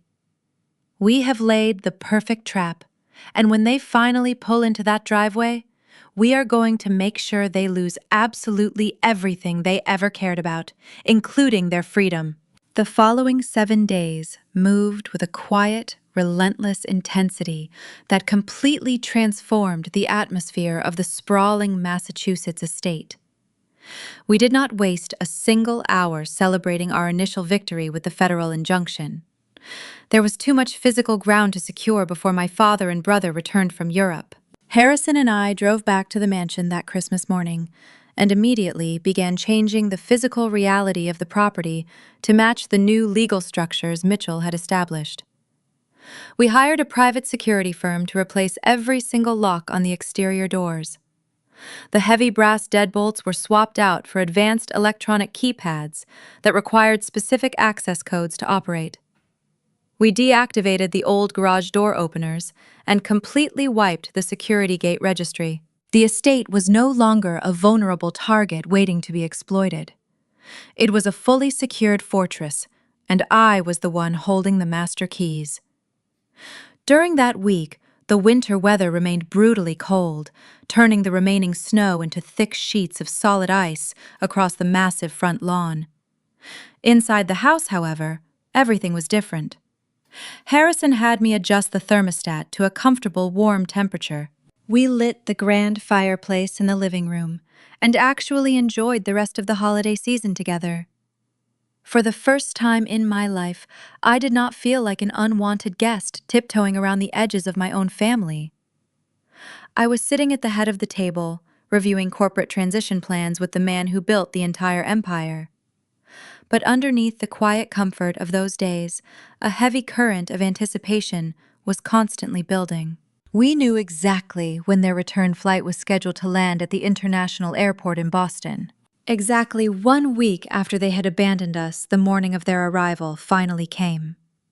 The sky was a pale, overcast gray, and the bitter wind was howling through the bare branches of the oak trees lining the driveway. Harrison and I were sitting in the front parlor, holding hot mugs of coffee and watching the heavy wrought iron gates through the large bay windows. The security team had been instructed to leave the main gates open just to allow their vehicle to pull all the way up to the front steps. We wanted them to walk right up to the front door, believing their perfect world was completely intact. Right on schedule, a sleek black luxury transport vehicle turned off the main road and slowly navigated the icy, winding driveway. The heavy tires crunched loudly against the frozen gravel. The vehicle pulled to a smooth stop right at the base of the grand stone steps leading up to the mahogany double doors. The driver stepped out first, rushing around to open the passenger doors. My mother, Barbara, was the first one to emerge. She stepped out into the freezing wind, wearing a bright, white designer ski jacket and oversized sunglasses. Her skin was deeply tanned, a stark contrast to the pale winter landscape of New England. She immediately wrapped her arms around herself and began complaining loudly to the driver about the frigid temperature. My father, Thomas, stepped out next, looking completely relaxed and arrogant in a custom-tailored cashmere coat. Finally, Justin emerged from the back seat, stretching his arms and yawning, as if the luxury flight across the Atlantic had been terribly exhausting. They stood together on the driveway, watching the driver unload a massive pile of expensive luggage and high-end ski equipment. They looked like a picture-perfect wealthy family returning from a spectacular holiday triumph. They had absolutely no idea that the ground beneath their feet no longer belonged to them. I watched through the glass as Justin pointed at the front porch and said something to my father. Even through the thick, insulated windows, I could hear the faint, muffled sound of his complaining voice. He was likely annoyed that I had not rushed out into the freezing cold to carry their heavy bags up the stairs for them. My father waved off the driver and grabbed the handle of his own rolling suitcase. He led the way up the grand stone steps, with my mother and brother trailing closely behind him, shivering and eager to get inside to the warmth. Harrison set his coffee mug down on the small table and stood up from his chair. He walked over to stand right beside me, his posture perfectly straight and his expression entirely unreadable. We watched them reach the top of the wide porch. My father dropped the handle of his suitcase and reached deep into the pocket of his cashmere coat. He pulled out his heavy silver keyring and casually sorted through the keys until he found the one for the front door. He did not even look at the brass lock as he confidently slid the key into the mechanism. He tried to turn his wrist to disengage the deadbolt, but the key hit a solid, immovable wall of resistance. My father frowned, pulling the key out and looking at it closely to ensure he had selected the right one from his large ring. He pushed it back into the lock and twisted it harder, jiggling the metal with a sudden burst of impatient frustration. The heavy mahogany door remained completely sealed shut. My mother stood shivering behind him, crossing her arms tightly over her chest. "Thomas, just open the door already," she complained, her voice carrying sharply through the cold air. "It is absolutely freezing out here and my feet are going numb. I need to sit down by the fire." My father let out an irritated sigh and took a step back, staring at the brass hardware. "The key is not turning," he muttered, pushing his shoulder heavily against the thick wood, as if physical force alone could somehow open it. The internal mechanism must be frozen solid from the massive storm last week. Justin rolled his eyes and pushed past my mother, stepping directly up to the sealed door. "Give it to me, Dad," he said in that arrogant, dismissive tone he always used whenever he thought he was the smartest person in the room. "You are probably just jamming it in at the wrong angle. Let me do it before my hands go completely numb from standing out here." Justin pulled his own matching house key from his jacket pocket and forcefully shoved it into the keyhole. He gripped the heavy brass handle and gave the key a violent, sharp twist, expecting the door to immediately yield to his demand. Instead, the metal ground harshly against the new internal security pins of the lock, refusing to budge a single millimeter. Justin cursed loudly, pulling his key out and finally examining the brand-new electronic security keypad mounted just above the handle. He stared at the digital numbers, a look of profound confusion slowly washing over his deeply tanned face. He reached out and tapped the smooth glass of the keypad, illuminating the numbers with a bright blue light. "Dad," he said, his voice dropping its arrogant edge and taking on a tone of genuine bewilderment as he traced the new metal casing. "This is absolutely not our lock anymore. The entire brass mechanism has been completely replaced by someone while we were away on our long holiday vacation, and they did not leave us the new access code to get inside the warm house." I stood just inside the grand foyer, listening to the profound confusion radiating from the other side of the heavy mahogany doors. The arrogant frustration in the voice of my brother was like sweet music to my ears. I tightened my grip on the thick leather binder in my hands.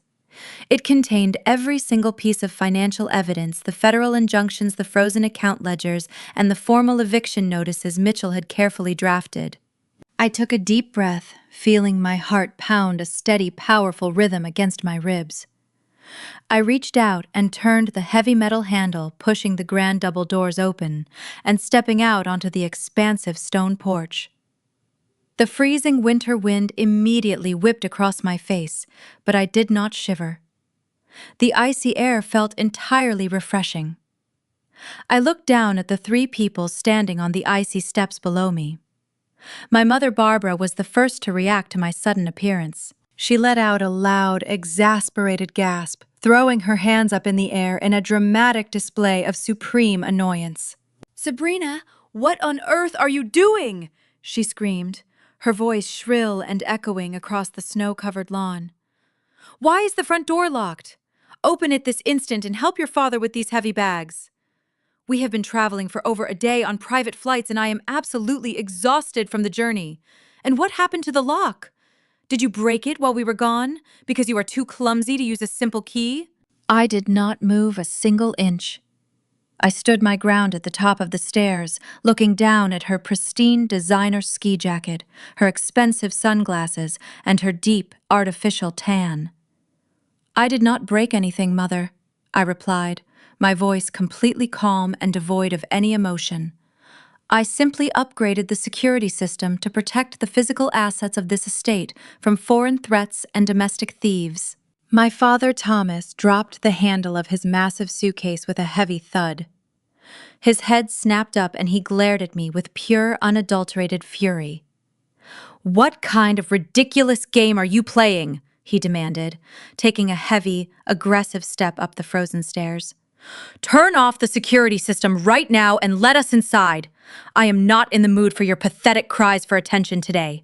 I have a massive headache from the altitude, and I need a strong drink before my afternoon conference call with the London broker. He reached out his hand, expecting me to instinctively cower and step aside, just like I had done my entire life. But I did not flinch.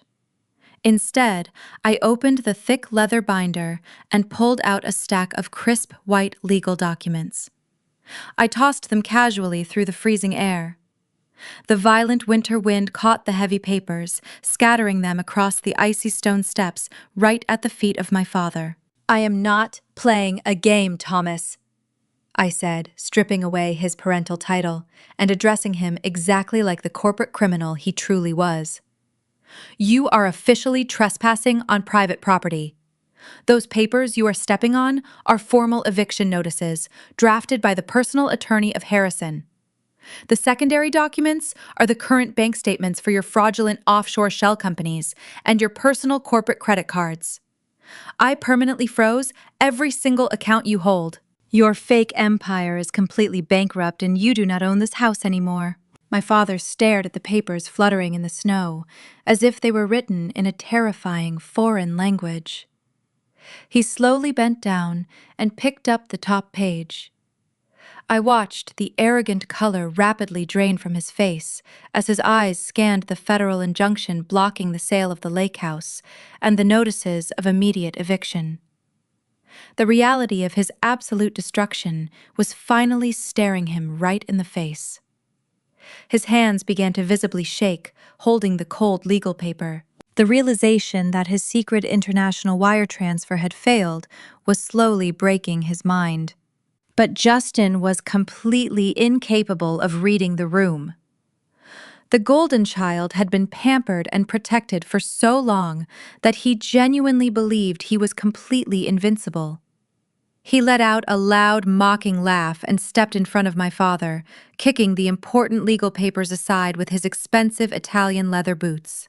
"You are completely delusional, Sabrina," he sneered, looking up at me with absolute contempt. "Do you honestly think you can just print out some fake documents and steal our house? You are nothing but a glorified clerk. You do not have the power or the intelligence to freeze our massive corporate accounts. You are just throwing a pathetic temper tantrum because we went to Switzerland to enjoy a luxury vacation and left you behind to change adult diapers." My mother immediately chimed in, stepping closer to her precious son to support his cruel narrative. Her voice was dripping with venom and false concern. "You have always been terribly unstable, Sabrina. I knew we should not have left you alone to manage such an important task. Where is your grandfather? What have you done to him? Are you keeping him locked in his room while you play these silly, destructive games?" I looked at Justin, feeling a deep, profound sense of pity for his massive ignorance. He was so blindingly arrogant that he could not even recognize that the ground beneath his feet had completely collapsed. "Grandpa Harrison is sitting comfortably by the fire," I replied smoothly, my voice carrying perfectly over the howling wind. He is enjoying a hot cup of coffee and watching you both dig your own graves through the front window. He is fully aware of every single fraudulent loan you traced his signature on to fund your pathetic lifestyle. Justin let out another vicious laugh, shaking his head in mock disbelief. "You have completely lost your mind," he declared, reaching into his heavy winter coat pocket. "I am done dealing with this psychotic behavior. I am not going to stand out here in the freezing cold arguing with a jealous spinster who cannot handle reality." He pulled out his sleek smartphone and unlocked the screen with aggressive force. "You want to play high-stakes games, Sabrina? Fine, let us play. I am calling the police right now. I am going to tell them that my mentally unstable sister has suffered a complete psychological breakdown. I am going to tell them that you violently locked your own parents out in the freezing cold, and that you are holding our vulnerable grandfather hostage inside his own home to try and steal his massive fortune.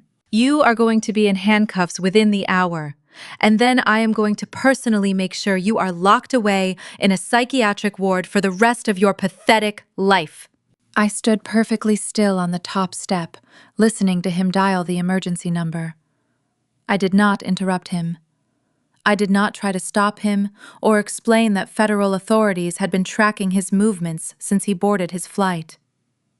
I simply watched him place the phone to his ear and begin spinning a frantic, dramatic web of lies to the emergency dispatcher.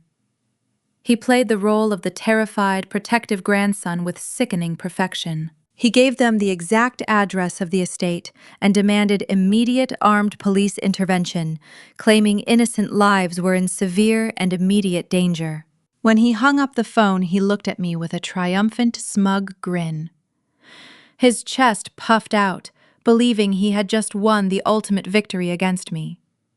"They are on their way," he announced proudly, sliding the phone back into his coat pocket. "You are totally finished, Sabrina. This is exactly what happens when you mess with people who are actually important." I looked right back at him, feeling a cold, satisfying smile slowly form on my lips. I did not feel a single ounce of fear or regret. "You are exactly right, Justin," I said, my voice soft but carrying clearly over the howling winter wind. "They are definitely on their way." The freezing wind whipped across the front lawn, but nobody moved. We stood locked in a tense, silent standoff. Justin crossed his arms, looking incredibly pleased. In his privileged mind, dialing the authorities was simply a way to summon a personal security detail. He expected the officers to arrive and drag me away without asking a single question. My mother was not quite as confident. The severe cold was penetrating her thin designer ski jacket. She paced across the icy driveway, rubbing her arms and casting nervous glances up at me. She kept looking at the locked doors and then down at the scattered legal documents fluttering in the snow around my father. Thomas had not spoken a single word since I informed him about the frozen accounts. The arrogant color had not returned to his face. His sharp business instincts were finally kicking in, warning him that a simple accountant could not execute a total account freeze without unshakable legal backing. "Sabrina," he finally said, his voice losing its aggressive volume. He took a slow step forward, crushing snow beneath his heel. "Let us be reasonable. If you actually have Mitchell involved in this, we need to go inside and sit down. We can call the lawyers and sort through whatever misunderstanding has occurred. You do not want to air our private family business in front of law enforcement. It will be an absolute public relations nightmare for the company. Cancel the police call and open the door right now." I looked down at the man who had mocked my entire career in front of a dining room full of people just 1 month ago. "You do not have a company anymore, Thomas," I reminded him, keeping my tone perfectly even. "You signed away your executive rights the moment you committed international wire fraud, and I am not canceling anything. Your brilliant son requested a police presence, and I think it is important that they hear exactly what has been happening in the dark." Justin let out a loud, dramatic scoff. Do not listen to her, Dad, he interrupted, stepping between my father and the staircase. She is just trying to buy time because she knows she is trapped. She has no real power. She is just a bitter, lonely woman who wants to feel important for 5 minutes. Let the cops show up. I cannot wait to watch them throw her in the back of a squad car. We did not have to wait much longer. The faint wail of approaching sirens echoed through the barren winter trees surrounding the property line. The sound grew rapidly louder, piercing the quiet isolation of the massive suburban estate. Bright, flashing red and blue lights began to reflect off the heavy iron gates at the bottom of the long, winding driveway. I tightened my grip on the thick leather binder in my hands. The moment we had meticulously planned for over the past 7 days was finally arriving. 2 large police cruisers turned onto the property. Their tires crunched heavily against the frozen gravel as they sped up the driveway toward the main house. The flashing emergency lights illuminated the swirling snowflakes, casting an eerie glow across the pale faces of my parents. The vehicles pulled to a halt right behind the luxury black transport car my family had arrived in. 4 uniformed officers stepped out into the freezing wind. They moved with a serious tactical efficiency that clearly indicated this was not a routine wellness check. Justin did not hesitate for a single second. He practically sprinted down the icy driveway to meet the lead officer. He immediately put on a frantic, distressed expression, perfectly playing the role of the traumatized victim. "Officer, thank God you are here!" Justin shouted, waving his arms toward the front porch. "You need to get up there and arrest that woman right now! She is my sister, and she has completely lost her mind. She changed the locks on our family home while we were traveling, and she is holding our elderly grandfather hostage inside. She is having a massive psychotic episode and trying to extort us for money." My mother hurried over to stand beside Justin, nodding vigorously to support his fabricated narrative. "It is true, officer," she cried out, clutching the lapels of her white ski jacket. "My daughter has always been incredibly unstable.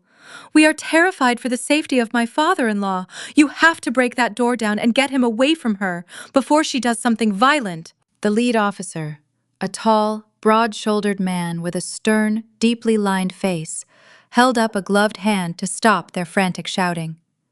He did not reach for his radio or look up at me with any sort of suspicion.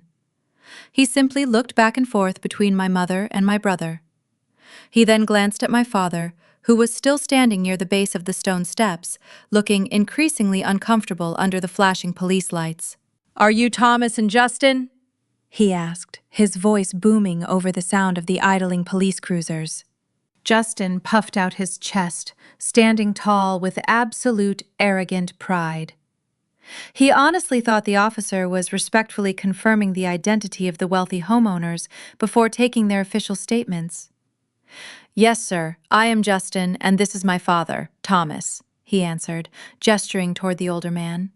"We are the executive directors of the logistics company. Now please go up there and put my sister in handcuffs. She is clearly a severe danger to herself and everyone else." The lead officer gave a short, firm nod. He reached over his radio microphone and signaled to the other 3 officers who had fanned out around the police vehicles. They immediately stepped forward, forming a tight perimeter around my family. The casual, confident smirk on the face of my brother began to falter just slightly as the officers moved into position. He looked confused by their tactical formation, but his massive ego prevented him from realizing the severe danger he was actually in. The lead officer began walking purposefully up the frozen stone steps toward the front porch. Justin turned around to watch him, an eager, expectant look returning to his eyes. He crossed his arms and stared up at me, waiting for the glorious moment when the officer would grab my arm and force me against the brick wall. I did not move away from the edge of the stairs. I stood perfectly still, watching the officer approach. He walked up the final step and stopped, just 2 feet away from me. He did not look angry. He did not look like a man responding to a hostage situation. He looked down at the thick leather binder in my hands and gave me a very small, almost imperceptible nod of professional acknowledgement. Then the officer turned completely around. He turned his back to me and looked directly down the stairs at the two men standing in the snow. Thomas and Justin, he projected his voice with absolute, uncompromising authority. We are not here responding to a domestic disturbance or a wellness check. We are executing a coordinated federal warrant. Justin dropped his arms to his sides. His mouth opened, but no sound came out. The arrogant sneer vanished from his face, entirely replaced by a mask of total shock. My mother let out a small, terrified gasp and took a rapid step backward, slipping on the ice. My father remained completely paralyzed, his eyes wide with sudden, absolute panic. The lead officer unclipped a heavy set of metal handcuffs from his utility belt. The sharp, metallic clinking sound echoed clearly over the howling wind. He walked straight down the stone steps, bypassing me entirely, and marched directly up to my brother. Place your hands behind your back right now, the officer commanded, his tone leaving absolutely no room for debate. You are both under immediate arrest for multiple counts of international wire fraud, corporate embezzlement, and the financial exploitation of a vulnerable elder. Justin physically recoiled from the officer as if the metal handcuffs were burning hot. He stumbled backward, his expensive Italian boots slipping awkwardly on the ice. He shook his head wildly, his perfectly styled hair falling across his panicked face. Wait, you have the wrong people, he stammered, his voice cracking under the pressure of the moment. We are the victims here. You are supposed to be arresting her. The lead officer did not entertain his frantic protests for a single second. He stepped forward, grabbing the wrist of my brother and forcing his arm behind his back. The sharp clicking sound of the heavy steel cuffs locking into place echoed across the frozen driveway. Justin let out a pathetic, whimpering gasp as the cold metal bit into his skin. He twisted his neck to look at our father, expecting him to intervene and make this nightmare disappear. But Thomas was paralyzed. The arrogant, commanding presence my father had maintained his entire life had evaporated. He did not fight the officers. He did not demand to call his corporate lawyers.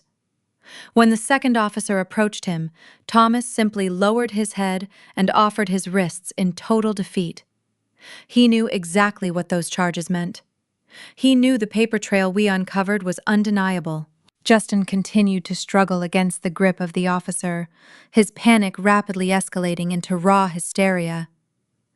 Sabrina, tell them this is a massive mistake, he screamed, his voice echoing through the barren oak trees. Tell them you were just angry about being left behind for Christmas. You cannot let them do this. I slowly walked down the grand stone steps, my boots crunching softly against the fresh snow. I stopped just a few feet away from where my brother was being held. I looked him directly in the eyes, feeling absolutely no pity for the man who had tormented me my entire life. This is not a mistake, Justin, I said, keeping my voice perfectly calm and measured. 3 days ago, Mitchell and I handed a completely decrypted hard drive directly to the federal authorities. We gave them the routing numbers for every single offshore account you set up in the Cayman Islands. We gave them the digital metadata proving you forged the signature of your grandfather in Switzerland. We gave them the wire transfer records showing exactly how you drained the corporate operating reserves. The color completely drained from the face of my brother. He finally realized the sheer magnitude of the trap we had set. We had systematically dismantled their entire criminal enterprise and handed it over to the federal government, wrapped in a neat, undeniable package. The officers began reading them their Miranda rights, their stern voices cutting through the howling winter wind. You have the right to remain silent. Anything you say can and will be used against you in a court of law.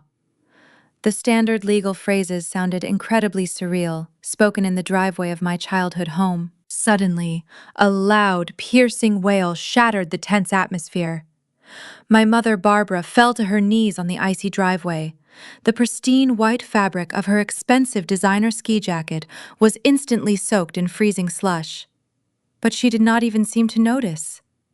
She crawled forward, her hands reaching out desperately toward the police cruisers. "Thomas!" she shrieked, her voice raw and ragged. "Justin! What is happening? You cannot take them away. We are upstanding members of this community. We belong to the country club. You are making a terrible, humiliating mistake." She scrambled to her feet and rushed toward me, grabbing the sleeve of my winter coat with trembling fingers. "Sabrina, please, you have to stop this," she begged, her artificial tan looking completely sickly against her pale, terrified expression. "Think about our reputation. Think about what the neighbors will say. People are watching." I glanced down the long driveway. She was right. The flashing red and blue emergency lights had drawn the attention of the surrounding affluent neighborhood. Several luxury cars had slowed down on the main road, and I could see the silhouettes of wealthy neighbors standing on their front porches, watching the incredible spectacle unfold. The flawless image my mother had spent decades curating was burning to the ground in front of her entire social circle. I gently but firmly pulled my arm away from her frantic grasp. "I am not the one who ruined your precious reputation, Mother," I said, looking down at her tear-streaked face. "Your husband and your golden child did that all on their own when they decided to steal from an elderly man to fund your extravagant lifestyle. You gladly wore the diamonds they bought with stolen money. You happily enjoyed the luxury vacations paid for by corporate fraud. Now you get to face the devastating consequences." The officers placed Thomas and Justin into the back of separate police cruisers. My father kept his head bowed, hiding his face from the watching neighbors. Justin pressed his face against the reinforced glass of the police car, glaring at me with pure, unadulterated hatred as the heavy doors slammed shut. I held his furious gaze until the police vehicles turned around in the driveway and drove back through the iron gates, their sirens blaring loudly into the cold winter morning. I stood in the snow watching the cars disappear down the road. The silence that followed was incredibly heavy. The estate was quiet again, but it was no longer a chilling, lonely silence. It was the peaceful quiet of absolute justice. I turned around and began walking back up the stone steps toward the grand mahogany double doors. My mother let out a desperate, choked sob and hurried after me, dragging her heavy designer suitcase over the ice. "Sabrina, wait!" she cried out, her breath forming white clouds in the freezing air. "You have to let me inside. My credit cards are not working. My phone battery is dying. I am freezing out here. You cannot just leave your own mother standing in the snow." I stopped on the top step and turned around to face her one last time. I looked at the woman who had left a cruel note on the kitchen counter on Christmas Eve. The woman who told me to make sure my grandfather took his dementia medication while she flew across the world to drink champagne. The woman who treated my entire existence like a burdensome disappointment. "You left me alone in this freezing house just 1 week ago," I reminded her, my voice devoid of any anger or malice. "You told me to keep the thermostat turned down to save money while you enjoyed the Swiss Alps. You abandoned me, and you abandoned the man who built the roof over your head. You made your choices very clear, Barbara. Now you have to live with them." I stepped backward through the doorway into the profound warmth of the secured mansion. I pulled the heavy mahogany door shut, hearing the advanced electronic deadbolt click firmly into place. Through the thick insulated glass, I watched my mother collapse against her expensive luggage, crying hysterically into her gloved hands. She was completely alone, in the freezing cold, stripped of her wealth, her status, and her family. I turned my back on the front door and walked toward the living room where my grandfather was waiting by the fire. The war was officially over. The winter storm eventually broke, giving way to a cold, clear morning. Harrison and I spent the following weeks working closely with Mitchell and the federal investigators. We provided every single digital file and forged document we had extracted from the encrypted laptop.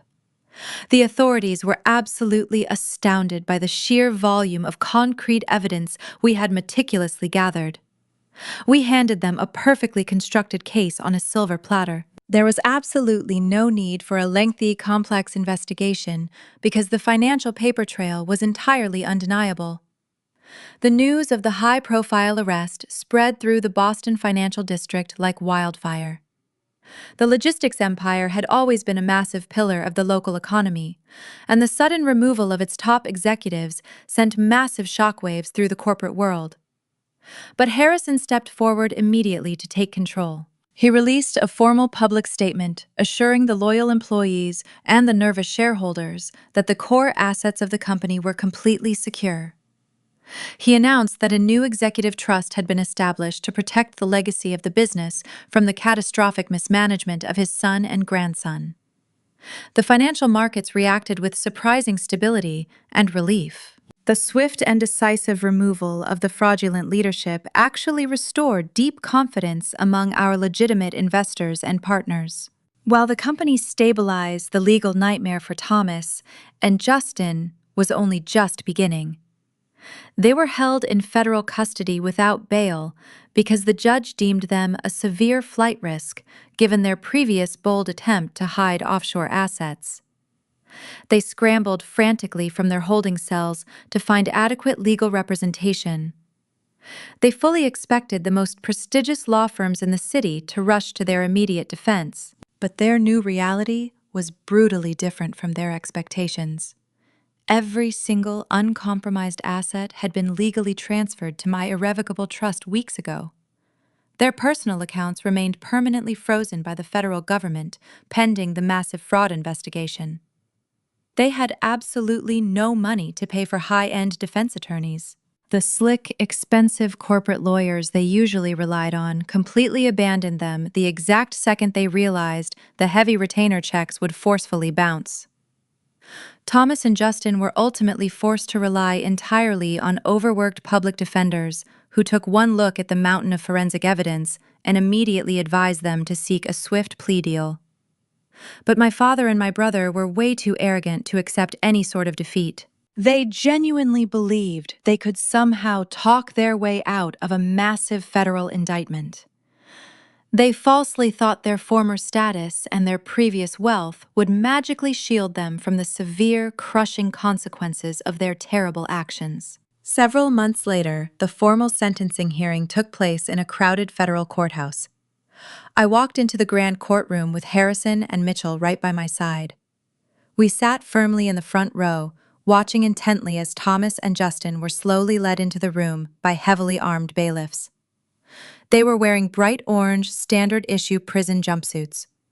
The custom-tailored cashmere coats and the expensive Italian leather boots were completely gone forever. They looked incredibly pale, totally exhausted, and entirely broken. The aggressive, annoying arrogance that had defined their entire miserable existence had been completely stripped away by endless, agonizing months inside a tiny concrete cell. The lead federal prosecutor did not show them a single ounce of human mercy. He laid out the entire detailed timeline of their massive criminal enterprise. He detailed the cruel elder abuse, the blatantly forged commercial loans, and the desperate illegal attempt to sell the historic family lake house to a shady foreign conglomerate.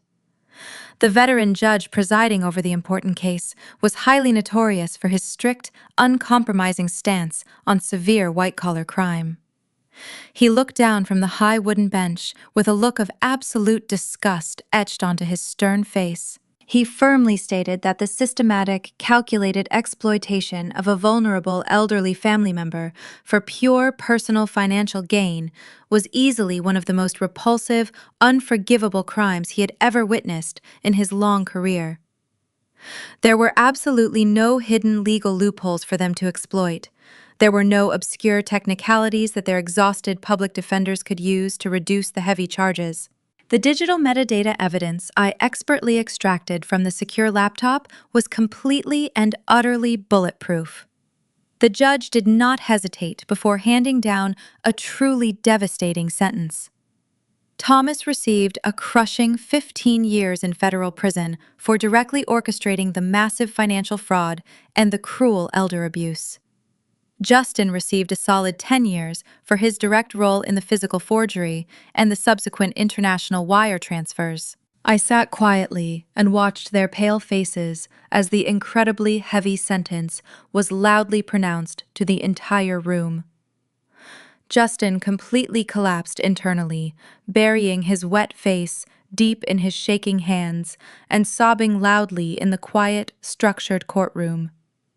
Thomas just stared blankly ahead, his fragile, arrogant mind finally breaking completely under the massive weight of his absolute ruin. They were roughly led out of the courtroom in heavy, thick steel chains, and I did not feel a single drop of pity or remorse for either of them. While my father and brother were facing a long, miserable decade behind thick iron bars, my mother Barbara was currently experiencing her own personal, highly customized version of absolute living hell. The freezing day I firmly locked her out of the grand estate was the very last day she ever experienced any form of true financial luxury. She had managed to hail a cheap, smelly taxi that cold morning and checked into a dingy, filthy roadside motel using the very last bit of emergency paper cash hidden deep inside her expensive designer purse. She arrogantly assumed the entire legal situation was just a temporary, silly misunderstanding that would quickly blow over. She genuinely believed that Thomas would simply call his powerful lawyers and smoothly have the severe account freezes completely lifted within a few short hours.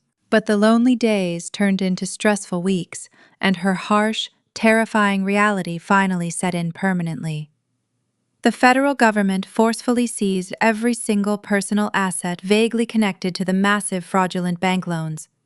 Her beloved luxury vehicles were ruthlessly towed away by aggressive repo trucks in the middle of the day.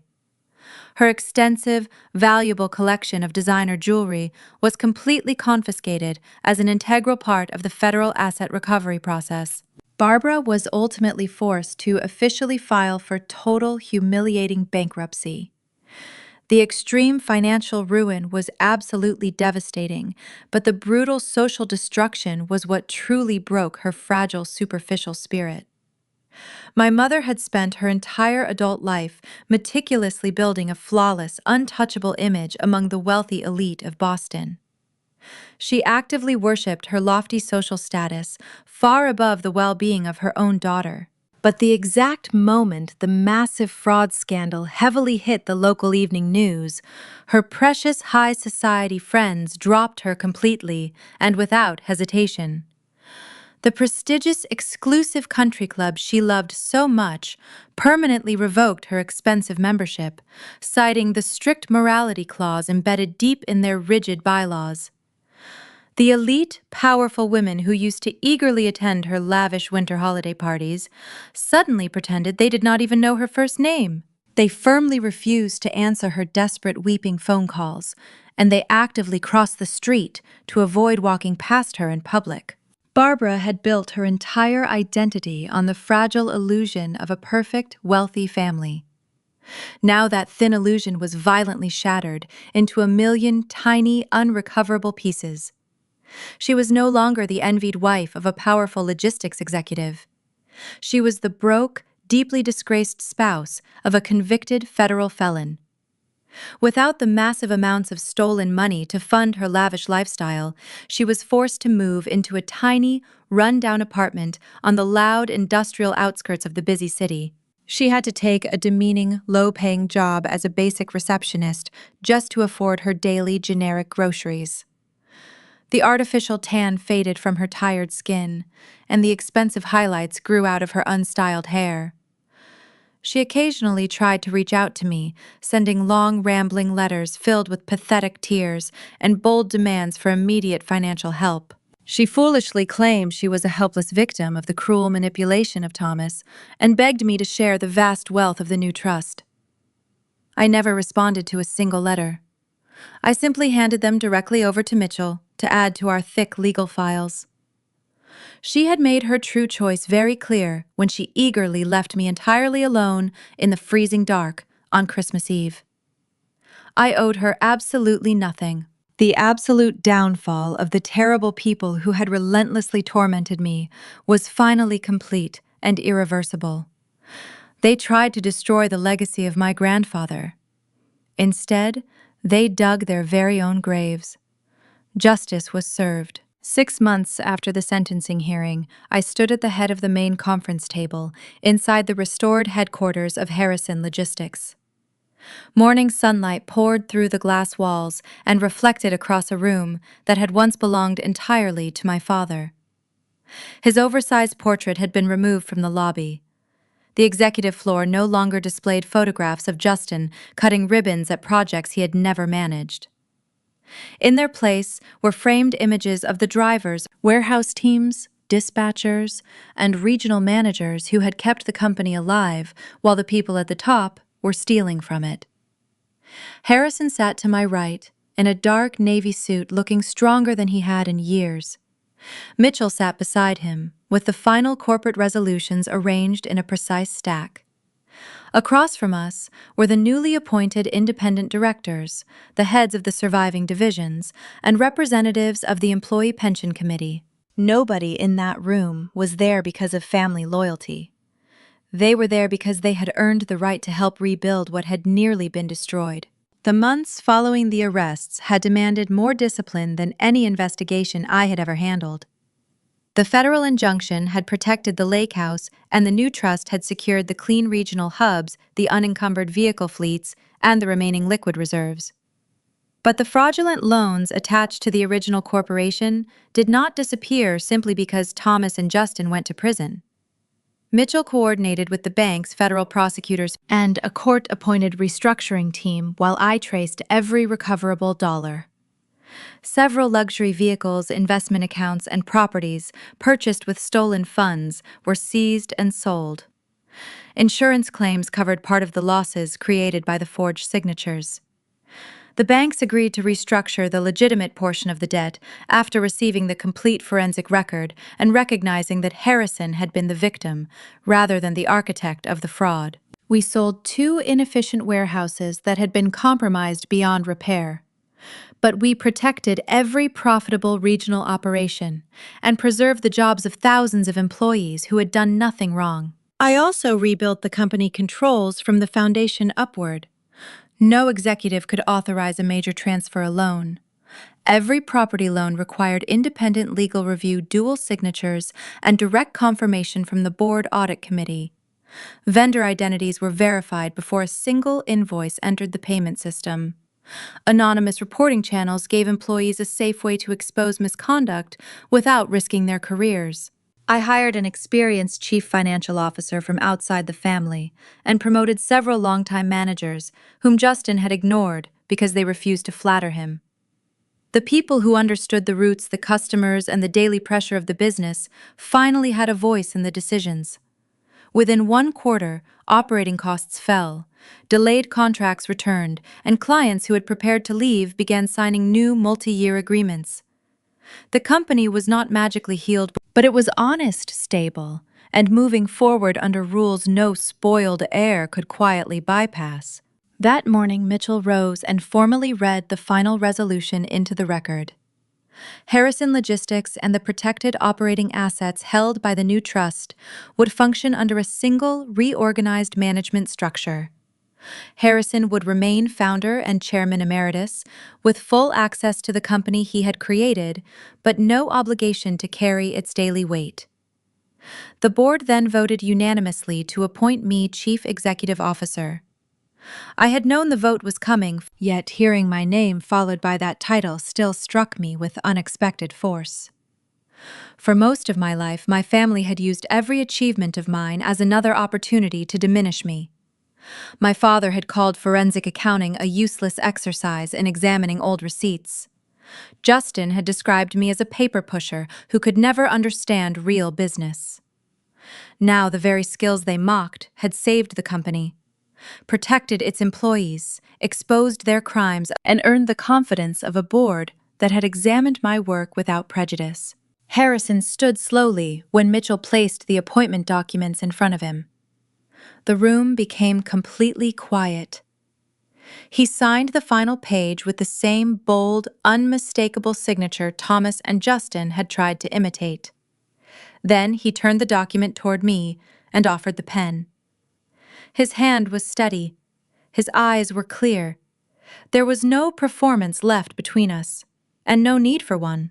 "This company was built to move goods," he said, his voice carrying through the conference room. "But a real legacy is not measured by trucks, buildings, or bank balances. It is measured by the person trusted to protect what those things represent. I trusted the wrong people because they shared my name. Sabrina earned my trust because she shared my values." I signed beneath his name. The directors applauded, but the sound that mattered most came from the employees gathered beyond the glass wall. Word of the vote had spread through the building, and dozens of people had filled the corridor outside the conference room. Drivers in winter jackets stood beside accountants, dispatchers, mechanics, and office staff. Some had worked for my grandfather for more than 30 years. When I stepped into the hallway, they did not greet me as the daughter of Thomas or the sister of Justin. They greeted me as the woman who had kept their paychecks from disappearing and their retirement accounts from being consumed by fraud. Their applause was not shallow praise purchased with stolen money. It was respect, and I understood immediately how different the two felt. My first address as chief executive lasted less than 10 minutes. I promised transparency, responsible growth, and protection for the people whose labor had created the company's true value. I did not promise that every quarter would be easy. I did not pretend the damage had vanished. I told them the truth. Rebuilding would take patience, careful decisions, and the courage to report problems before they became disasters. Then I announced that a portion of the recovered funds would restore the employee pension reserve that Thomas had secretly raided. Several older drivers lowered their heads and wiped their eyes. Harrison stood behind me with one hand resting on his cane, smiling with a pride I had spent years hoping to see from people who never deserved that power over me. That evening, after the final meetings ended, Harrison and I returned to the Massachusetts estate. The house no longer felt like the frozen monument I had entered on Christmas Eve. The thermostat was warm, the rooms were lived in, and the grand fireplace burned brightly beneath a restored family photograph of Harrison and my late grandmother at the lake house. I had removed the cruel note from the kitchen island, but I had not destroyed it. Mitchell suggested keeping it with the evidence, and I agreed. It remained sealed in a file as a reminder of the moment my old life ended. We sat in the same living room where Harrison had straightened in his rocking chair and asked whether we were ready to begin. This time, there was no encrypted laptop hidden beneath the seat. A clean quarterly report rested open across my knees. Revenue had risen 18% from the previous quarter. The reorganized divisions had produced their first clear operating profit, the pension reserve was fully restored, and the banks had formally withdrawn the foreclosure action against the estate. The lake house deed was secure inside the trust, protected by safeguards that required independent approval for any future transfer. The numbers were not merely impressive. They represented jobs preserved, debts honestly managed, and a legacy no longer controlled by fear. Harrison studied the report and gave a satisfied nod. "Your grandmother would have loved this," he said. "Not the profit. She would have loved the way you protected the people." I looked into the fire and allowed myself to understand how completely my life had changed. I had spent decades trying to prove my worth to a father, mother, and brother committed to misunderstanding me. Their approval had seemed like a prize I could earn through enough patience, enough work, or enough silence. It was never a prize. It was a trap. The moment I stopped begging them to recognize me, I finally recognized myself. Harrison raised his coffee cup toward me. "To the new legacy," he said. I touched my cup gently against his. Outside, fresh snow began to fall across the estate, covering the marks left by police tires in the driveway. Inside, the fire remained steady and warm. The company was safe. The homes were protected. The truth had survived every lie thrown against it. For the first time, the future did not belong to the loudest or most entitled person in the family. It belonged to the one who had earned it. And at last I understood that justice was not simply punishment. It was the freedom to build something worthy after destruction. The greatest lesson I learned from that freezing Christmas is that your worth is never defined by the people who underestimate you. My father and brother treated my hard work as a joke and expected me to quietly accept their disrespect. But true power comes from absolute integrity and having the courage to stand your ground when it matters most.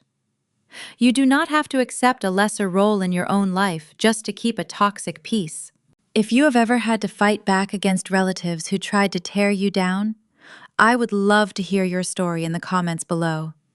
Please hit that like button and subscribe for more stories about claiming your power and finding ultimate justice. Remember that your brilliant mind is your greatest weapon. Thank you for listening.